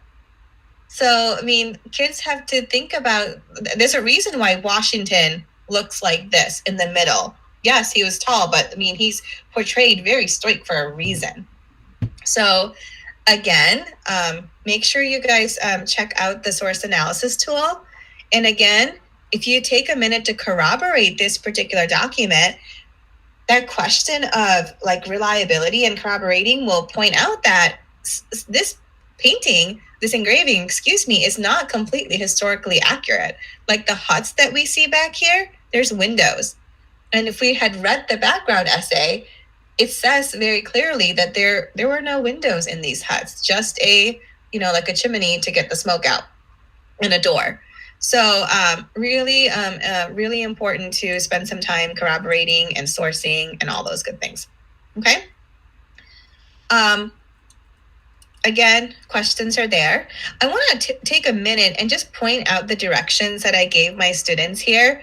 I personally like to make my kids use a text box to write the compelling question on the top of their page to remind them why they're here looking at this document in the first place, right? If you were a soldier, because they had to write the question in their own words, soldier at Valley Forge, would you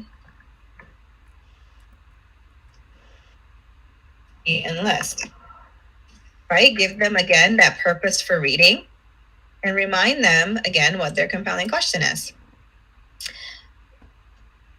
Again, you might think I'm kind of mean to my students, but I always tell them to prove to me that they read everything around the document by underlining it or putting an arrow or something by it, because they often skip source lines and note lines and things like that, and notes and footnotes. And as educators, you know how important those are. For example, there's a caption down here that says, here's George Washington presenting the Congressional Committee to soldiers at Valley Forge. The committee of 5 congressmen stayed for several weeks and was helpful in getting more food and clothing to the soldiers. So that piece of evidence about the fact that they were helpful in getting food and clothing, that's huge. That's really, really important piece of evidence to support the bucket of why you might re-enlist, right? Supplies are coming. There's hope. But if the kids didn't read that, well, they missed a big thing. So I always ask my kids to read around the document and prove to me that you did it by highlighting it, putting an arrow on it, underlining it, something. And again, you can have the kids answer the questions, or you can have them do something else. This is such an amazing image. So I might, with this image, ask my kids to highlight or circle any evidence that supports staying in green, kind of like those bucket colors that we used. Let me change this. This is bugging me because it's green now. Okay, sorry, y'all. Well, I'll come back and do that. I think these are overlapping. There we go. Okay. So they might look at this image and circle things in green that supports re-enlisting. Or the fact that there's a dead horse down here, well, that might go in the bucket for not re-enlisting, right? Even the animals are falling over. So a lot of things the kids can do here. And as I mentioned, it's really important for us at DBQ to be able to do on DBQ Online what you might do on paper.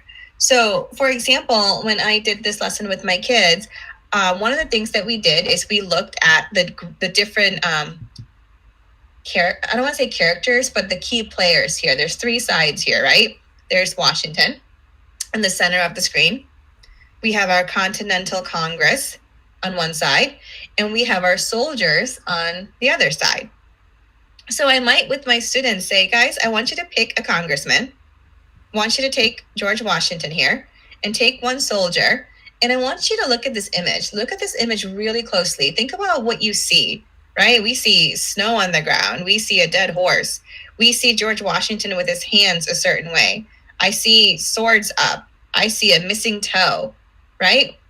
If you're in this situation as one of these key players, right, going through this event, because everyone's perspective is different based on who they are, right? Like George Washington's experiencing something different than the congressman, than the soldier. Make a thought bubble or a caption of what you think they might be saying. So maybe a student might take the text box and say, I think George Washington is saying, my troops need supplies.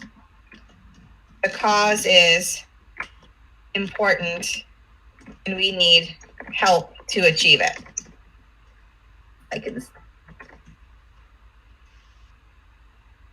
Right? Maybe that's what George Washington is saying.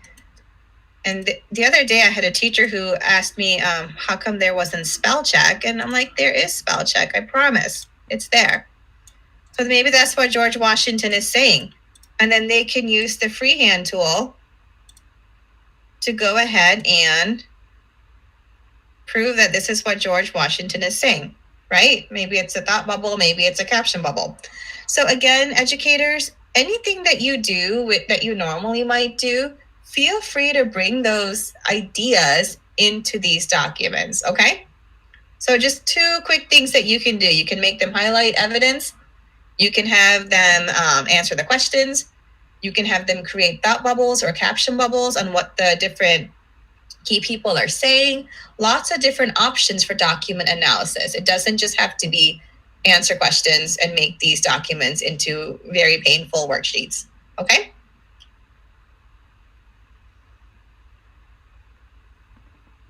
So just real quick, before we move on to the actual, to start wrapping up this lesson, I want to point out again our audio support. We did match up the actors or the readers to the source.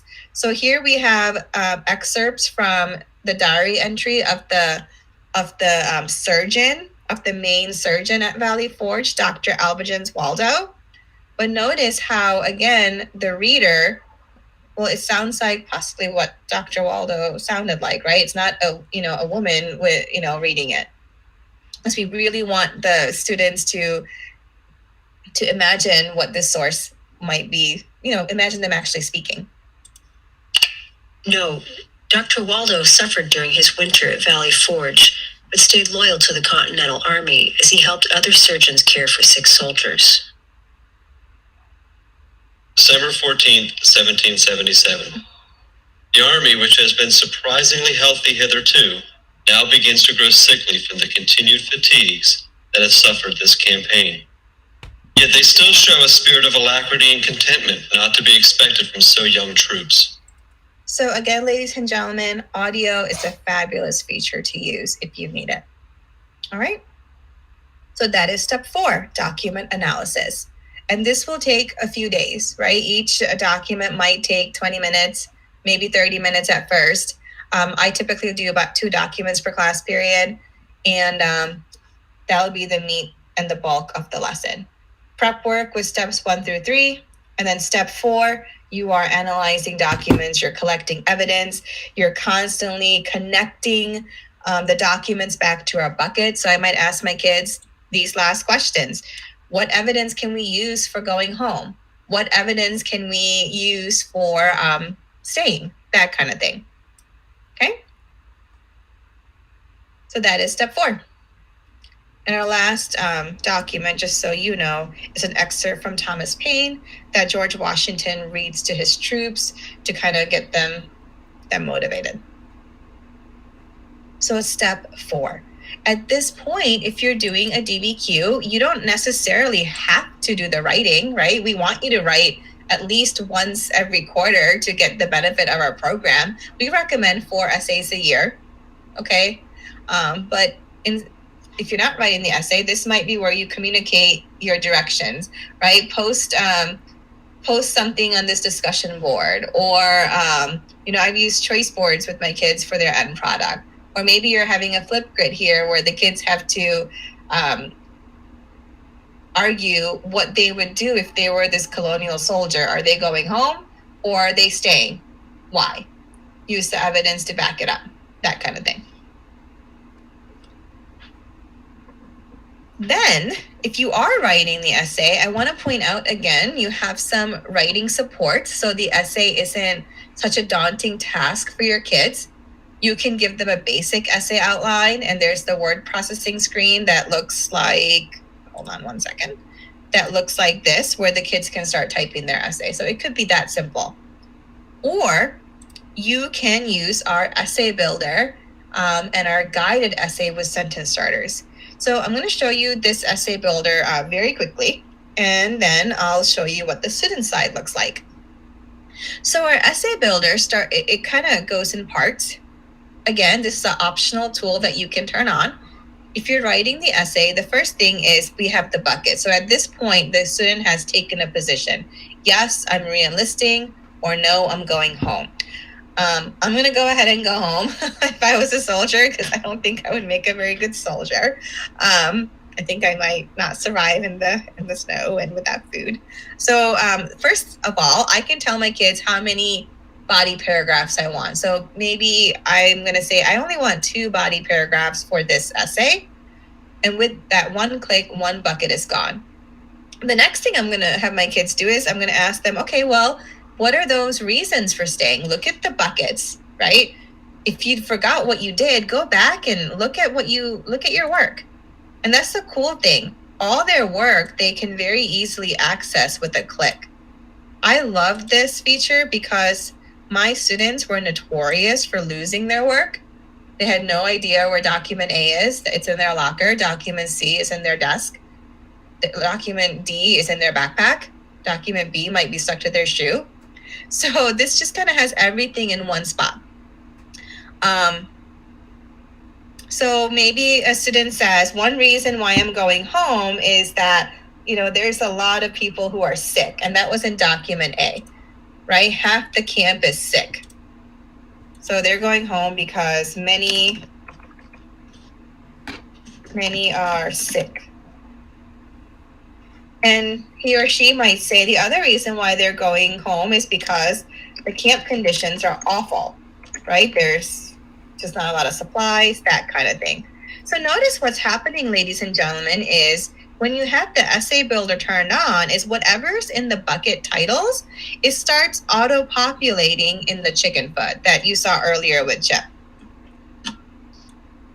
And what I can do now is I can start drafting my claim. And our chicken foot coaches kids on how to write a clear claim. The first part of it is, of course, putting the bucket titles in the toes of the chicken foot. The second part of it, and this is honestly, if you have a different way of teaching kids how to write a claim, by all means, ladies and gentlemen, keep doing that. I like this system because it's so easy. So what I would do next is I would take my essential question. If you were a soldier at Valley Forge, would you quit? And I would rephrase that into a statement, right? I would change that into a sentence starter. So my question was, if I was a soldier, would I quit? So my sentence starter would be, if I was a soldier at Valley Forge, I would go home because. And then here are my bucket titles already in there.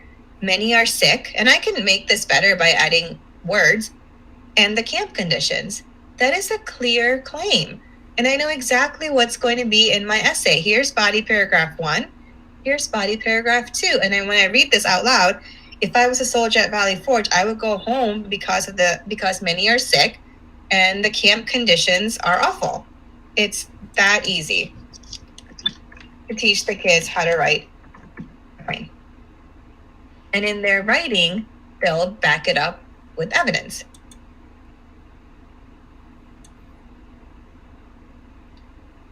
For our kinesthetic learners, they can drag and drop the documents right into the buckets, right? So document A was all about the sickness and the deaths at Valley Forge, which we didn't look at. Document B has information about the conditions, and so does document C. So now my kids know exactly which documents they need to refer to. And once this section is done and they have a thesis started, they move on to the next section. And notice how the organizational structure changes here on the page. Now the documents are placed within that bucket. So what the kids might do here at this point is they might go back to their document and start thinking, what evidence should I use for this body paragraph? One piece of evidence might be that 50% of the soldiers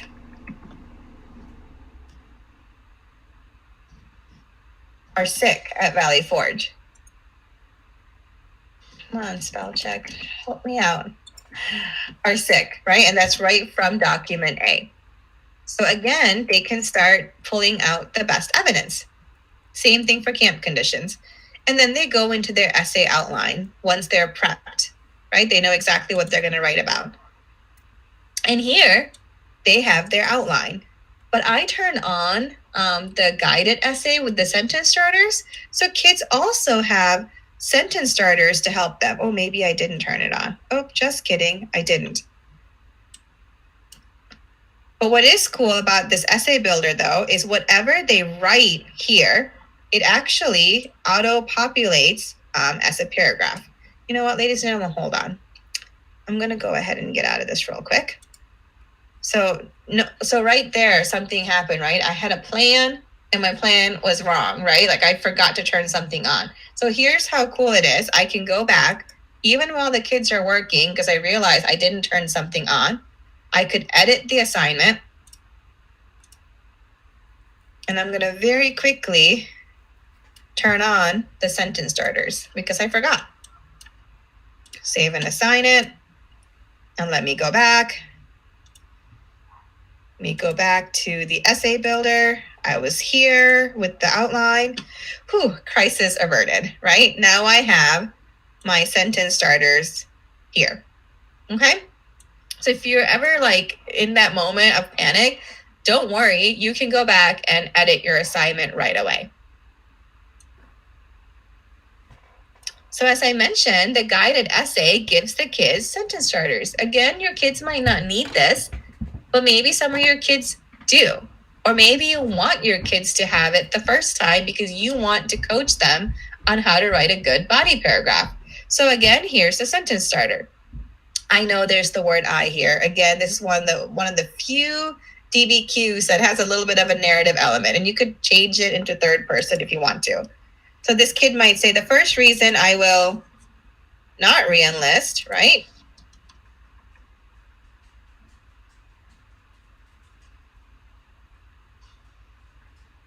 Not re-enlist is due to all the sickness and deaths at camp. Right? And then it coaches the kids. Oh, okay, go use the evidence to provide reason one. Okay, 50% of the people are sick.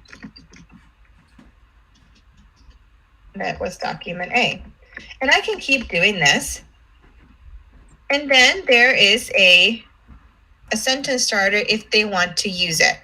This reason is causing me to not re-enlist because, or I can do something else. I can say, with half the camp sick, we are too weak to fight.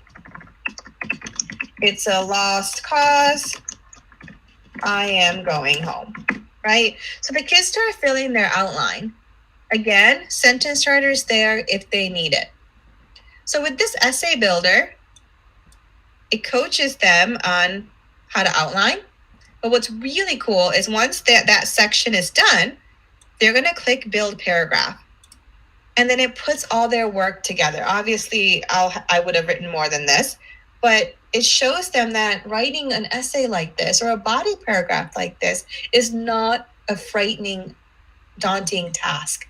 We start giving the kids, as Phil said earlier in the video, Phil Roden, our other co-founder, we start giving the kids some confidence to formulate their writing.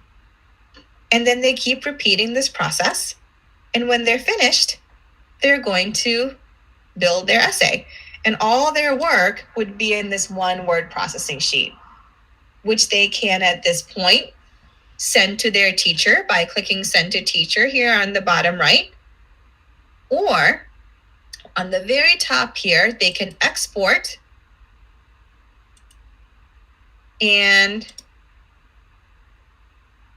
a simple Word document's going to pop up, which they can, submit through their Google Classroom.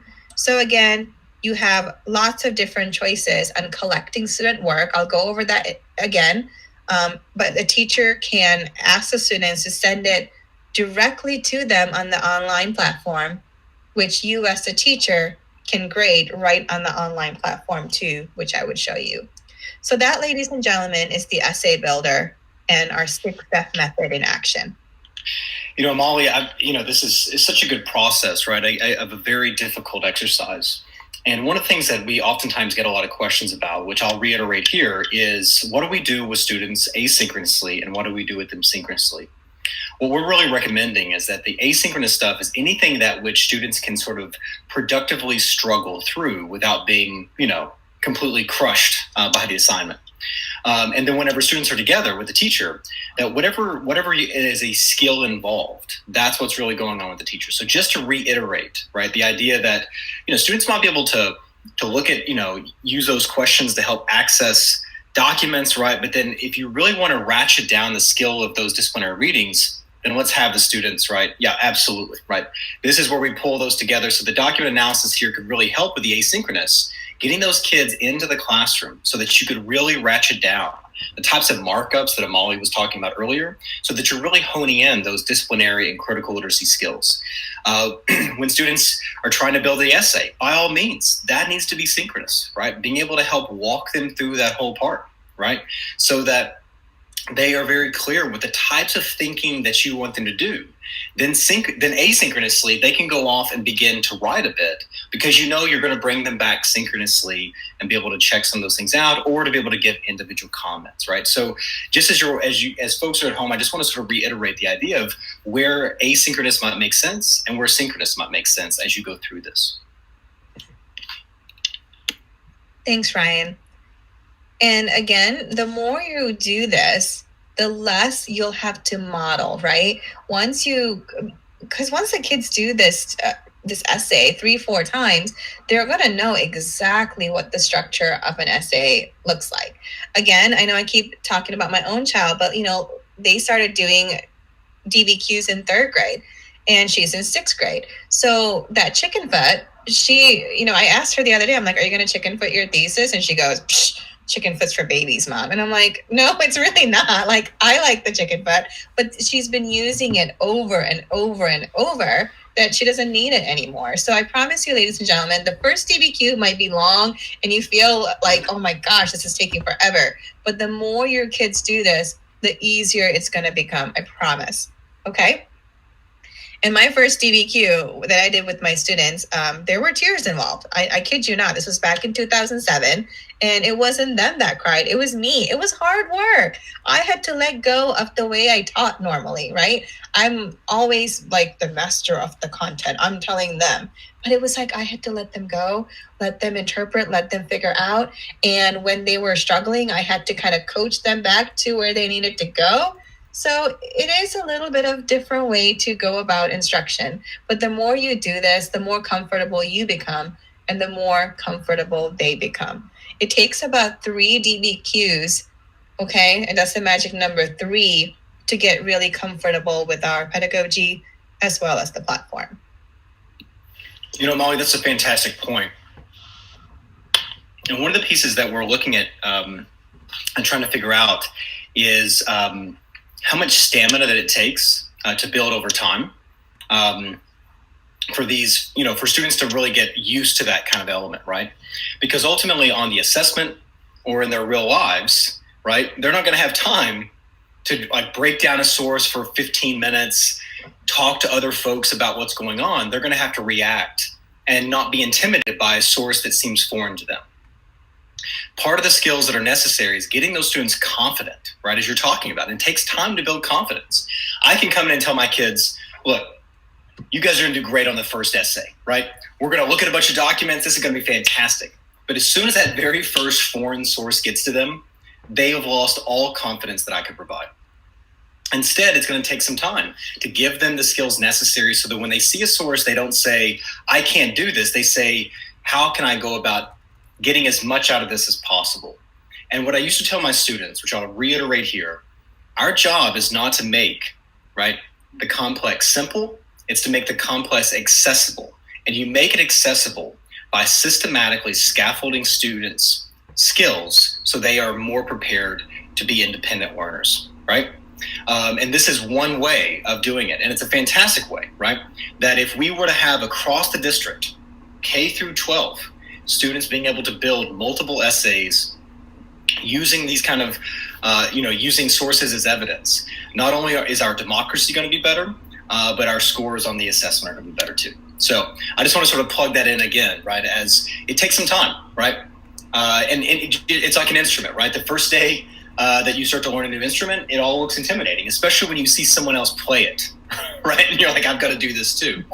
But if we were to say, you know what, I just can't play the instrument, or the first time you mess up and you can't get it, you're like, oh, you know what, I'm done. Then you're going to always see playing instruments as a foreign, scary thing. And we cannot afford to have our students see the sources that they're going to encounter in the world as scary and foreign, right? So I just want to plug that in as well. Well said, Ryan. All right, ladies and gentlemen, what I'm going to show you next is I'm actually going to log out of this account, and I'm going to log back into my normal account where I have real students and a couple of real classes. And I want to show you what the student side of it looks like, okay? So real quick, in this particular class, I have here, I'm going to click on my roster. I have some real students, okay? Not very many. It's a small group, but real kids. So when they came to my class, I gave them the class code, and that's how they joined my class. When I make assignments, once my kids have joined my class, what's really neat, and I'm going to do this super fast, I'm just going to randomly grab an assignment, is when I have an assignment, when the kids are in my roster, I have this ability to push it out to just certain kids, which is a really fabulous tool. So maybe these two students, Chloe and Nora, they need the Spanish support. Or maybe Maddie here might need the essay builder while the others do not, that kind of thing. So you, again, once the kids are in your roster, you can differentiate these lessons for different kids. I just want to point that out to you real quick. What I'm going to show you next is how a student is what the student interface is going to look like. So I have a class here that I made for today, JCPS. I have one student in here for right now, and it's a mock fake student. That's me. And I just want to point out the class code here. Our class code is WEFMS. I'm going to copy that real quick. So here's the class. My assignment is this lesson on Harriet Tubman, a fantastic lesson, another one of my favorites. I'm going to log out now, and I'm going to log back in as a kid and show you what that's going to look like. So I'm going to use a mock student account with the actual password. Now remember, your students would not have to type in any passwords because they're integrated through Clever. So they would not have to do this, right? But when they go through Clever, they are going to see this page. This is the first thing your kids will see when they log in through Clever. So as Russ said earlier, you want to communicate that class code to your students in Google Classrooms with the stream, or maybe you walk them through this live the first time, up to you. So what the kids would do at this point is they would put that class code in, and then they're going to select join class. And that's it. They're done. They never, ever, ever have to do that again. You're probably going, well, if they never, ever, ever have to do that, how come it still says ready to join my class? Well, that's there in case they're also doing DBQs for ELA, or maybe they're working with a different teacher, with an intervention group, that kind of thing. So if they need to join another class, they have the ability to be in multiple classes at once. So the student sees their class name, and then they see their assignment. They click on view. And again, just like what we saw earlier, it's the same exact thing, ladies and gentlemen, that we've been looking at for the last hour and a half, right? They navigate the same way. They have the audio. Whatever I turned on for them, it's there. I didn't put any instructor markups on this, but if they were, they would be here also. So let's say as this kid, I highlight this section in green. I'm just going to highlight it really, really fast, okay? And as the teacher, I want to know if they're working. I can see what they're doing in real time. So let me log out as the student again, real quick. I'm going to log back in as me into my teacher account. Let me go back to my class. So notice when I set up an assignment, every assignment has a manage button.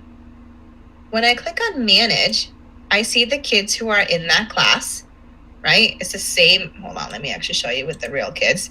It's the same thing, right? I see all my kiddos that's in the class.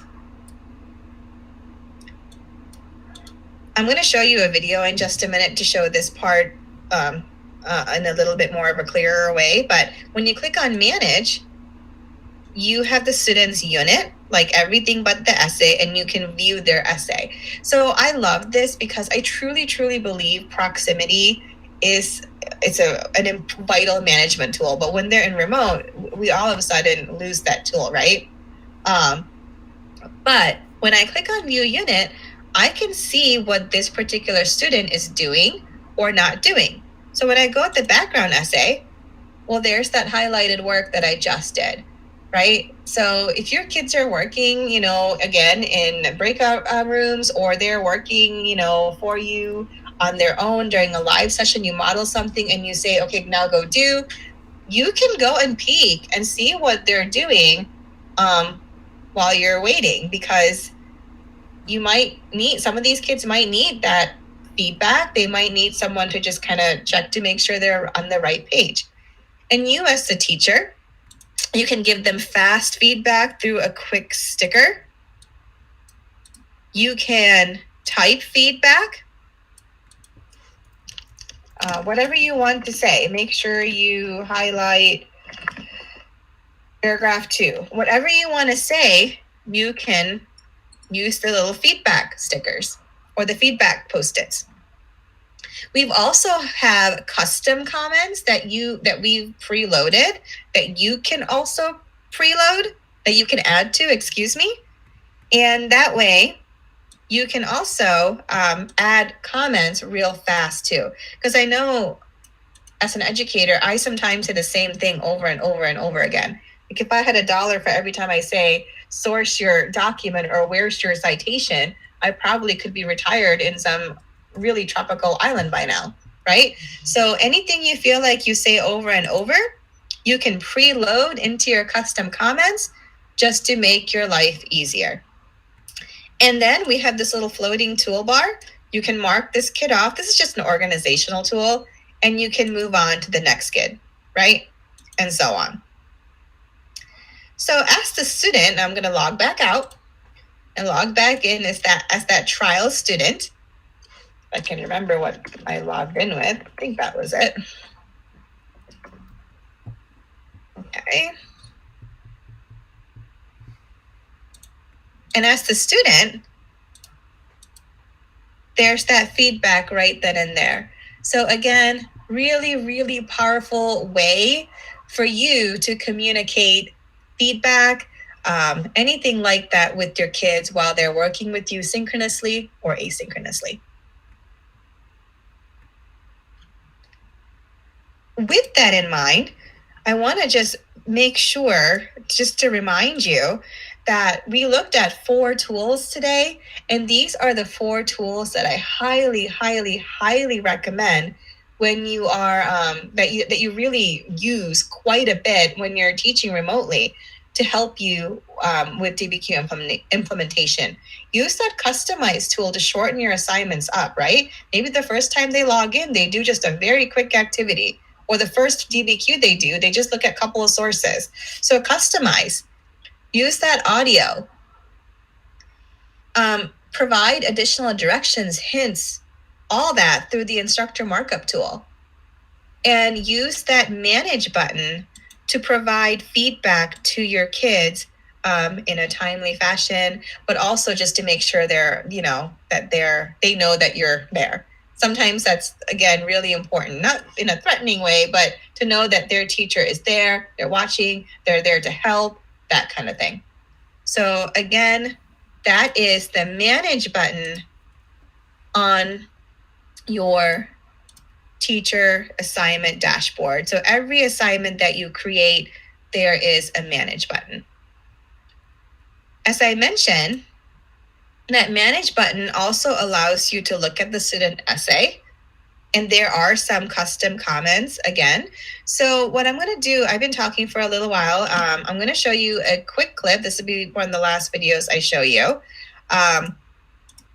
on what this manage button looks like if you are doing the essay as well. Hey there. In this video, Rebecca and I are going to demonstrate how to use our dynamic interactive feedback tools. Whether you're home grading, working in a distance learning situation, or you're in class, we think they'll be a big help. Okay, so to start, you'll see we have two kinds of feedback: unit feedback and essay feedback. The unit feedback focuses on students' work leading up to, but not including the essay. Their reading of the background essay, their document analyses, their bucketing and chicken footing, and their outlining. The essay feedback button only views and allows you to comment on the final essay. You'll see that we've preloaded a bunch of comments. You can remove these, you can edit and rewrite them, or you can add and save your own comments. This way, you don't have to retype the same comment every time it arises. We've also preloaded stickers. When your students have completed a step and you're ready to provide feedback, go to your class. Find the assignment and click on Manage. That puts you in the Manage page. You'll see the assignment title, the number of students, and down here, each student listed individually. For her Texas history class, Ms. Beltran has assigned a unit on Sam Houston. Right away, she wants to see how well her students understand the background essay and the driving question that they'll be answering. She starts with her student Ani, clicking on View Unit and then the background essay page. Responding to Ani's work, she can now type her own comments, use the preloaded custom comments, and attach stickers as she sees fit.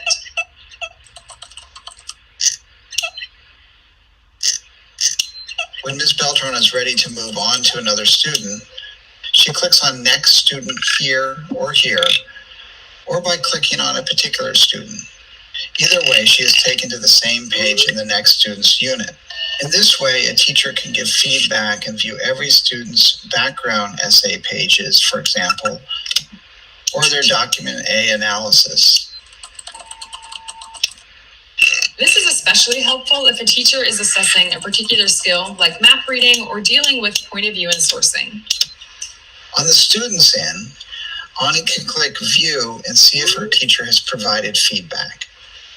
She cannot delete or even move Ms. Beltran's comments, but she can turn off her teacher's feedback and then turn it back on again. So for Ani and all of her students, Ms. Beltran can provide feedback throughout the unit with the background essay and the document analyses. And if she has included our essay builder in her initial assignment setup, she can also follow students as they work from tab to tab, from bucketing to chicken footing, extracting evidence, and outlining their essays. On the Manage page, when the button is orange... Wait, that's red. That's totally red. Anyway, when it's not blue, it means a student or students have turned in their essay draft. Clicking on it, she scrolls down and sees who has submitted a draft and when. This empty blue circle here indicates that their essays need feedback. When she clicks on the orange View Essay button, she is automatically in essay feedback mode. The commenting tools on the essay are a bit different from the rest of the unit. To add a comment, Ms. Beltran first has to select a passage, a word, a phrase, a sentence, a paragraph. Then she clicks Add Comment, and a comment box opens up on the right. She can either type her comment or use one of the preloaded comments. Either way, these can be color-coded. Ms. Beltran likes to give each comment its own color to help students more easily track them. When she's done commenting on a student's draft, she can either click Feedback Complete or Send to Student. With the first, the students won't get her feedback until Ms. Beltran goes to the Manage page and clicks Send All Essay Feedback. Doing it this way allows Ms. Beltran to return her feedback to all of her students at the same time. Down here, she can see whether and when she has provided feedback. This allows her to collect a student's essay. This, that a student needs feedback. And this, that feedback has been given. These get updated with each round of revisions and feedback. Up here, she can export all of the essays, letting her grade them in Canvas, Schoology, Google Classroom, or whatever learning platform her school uses. With this, she can collect all the essays at one time. Here, she can send all essay feedback at once. And right here, she can close the assignment, which turns off the ability for students to be able to send more essays. To reopen the assignment, she can still click Open next to each student's name. Let's take a look at another student's essay. This is Sophie's first draft, and Ms. Beltran wants to give her feedback so Sophie can make revisions before submitting the essay for her final grade. After highlighting a word or passage, Ms. Beltran clicks Add Comment, using our preloaded comments or simply typing something here. When she finishes giving Sophie feedback, she clicks here or here and moves on to another student. But let's say Ms. Beltran wants Sophie to go back and give the document a closer look. To do that, she goes down here to the taskbar and clicks on Unit Feedback. After adding a comment, she can easily return to the essay. A couple things to note. After you've sent feedback and you're waiting for a student to revise her essay, you're not going to be able to add comments to the prior version. When you try to highlight a section, like I'm doing here, no comment box appears. You have to wait for the student to revise her essay and then click over to version 2. And here you can make comments. The second thing to note is that whatever version you're in, or even if you're in the rubric, clicking on a student's name here in the floating drop-down box doesn't mean or do anything. This is just a checklist. However, you can use this list to scroll down and click over to another student. Returning to the assignment page, she can again see where the work stands for the whole class. So some of her students have received feedback. For others, Ms. Beltran has provided feedback but not sent it, so she clicks here and those blue buttons turn orange. If she hasn't given a student feedback, maybe she has forgotten or the student has been absent, she'll see this empty circle. On Sophie's end, so I'm going to go ahead and stop it there. This is one video, again, that you'll have access to on our online platform in the PD's video section. But I wanted to make sure that you knew how easy it was for you to ask a student to make a minor change to get a better grade and send it back to you, that second draft, to kind of grade again. I think, again, in this particular environment, the more opportunities that we can give students to be successful, the better. And what's really nice is they don't have to retype their essay or redo everything. They just fix that one section and send it right back to you for a second round of grading. So ladies and gentlemen, that is a wrap for looking at DBQ Online. And I showed you guys a model lesson. So what I want to encourage you to do is think about the following things when you, excuse me, I'm going to not show you that. I want you to think about the following things as you plan for your first lesson. Maybe the first time they log into DBQ Online, you don't have a whole lesson. Maybe it's just a page just to get them on the platform, just to get them familiar with the annotation tools. But for your first DBQ, your first lesson, Make sure, again, your class has been created. Consider, again, how you share that class code. But think about the actual length of the lesson. You don't have to do this big DBQ that I showed you. You could make it 2 documents, right? You could make it much more manageable. Maybe instead of the essay, again, you have them do a discussion board, or you have them do a quick write or a flip grid, that kind of thing. Absolutely great ideas there, Molly. Thank you so much for joining us today, and we really appreciate you going over this vast resource with us. No problem. And just a couple of other little tips too, again, additional markups, all those things. And I just want to just say one more thing before I hand you guys over back to your JCPS team. Remember, again, on our online platform, we have tons of other resources, including, again, those PD videos. And I don't think I showed you this, but on our online platform, on the very bottom, you can register for one of our daily webinars. So if you want just another live person to walk you through anything, we have daily webinars. And we also have a support section that has screencasts for all sorts of things, whether it's the annotation tools, FAQs, and if there's, again, any issues, you can always contact our support. But I want to mention again that our direct email to our IT team is support@DBQ Project as well. Excellent. All right. Does anybody have anything else before we talk about what's coming up next on the channel? Yeah, I just want to, again, thank you to Molly and to Chip from DBQ. I know Chip's not here, but he's been supporting on the back end of this. Once again, I think that the biggest thing that's going to come from our virtual understanding is how do we go about doing something now that will help us return to the brick and mortar setting as well, right? If we can do something in both settings, then that's going to prepare us for whatever might come in the future.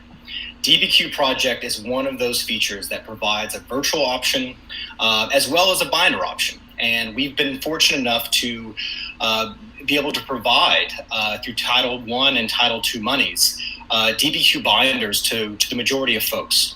And there's not many products out there that I really endorse in a way because it so oftentimes misses the mark when it comes to inquiry. DBQ is one of those. And so I would say this is one that we're going to lean into on the district level, that we recommend on a school-by-school level that you guys lean into too as well. So thank you very much for Molly. And please, Rebecca, take it away because you're going to be talking about next steps for us when it comes to the PD. Yeah, thanks, Ryan. First of all, thank you to Amali and the great support that she's been able to give us and that she is going to be giving us. So we've got some great things coming up. We're going to be publishing those on our upcoming PD page and sharing those out in our newsletter. So if you haven't registered for that, please go to our website to register for the newsletter and check out the section of the upcoming PD page as well. We're going to be working on setting up some dates and times for future professional learning to dig into the 6-step method a lot more and to see how it can help support inquiry and building those student skills, as well as providing some office hours as we get into this, as we use these, that they can that teachers can come and ask questions and just kind of have some thought partners to help implement DBQ. So we're looking forward to seeing teachers and using this platform to help advance the skills and move students towards inquiry and argumentation. All right, excellent. Well, thank you guys for joining us today. Let's take a look at our schedule. This afternoon, we have the middle school science Savas episode. So that's coming up at 12:30. And that's with Jackie Walton, Lacey Eccles, Charlotte Ivy, Jim Unger, and Kelly Posruck. All right, so excellent. We'll see you next time and hopefully at 12:30. So bye, guys.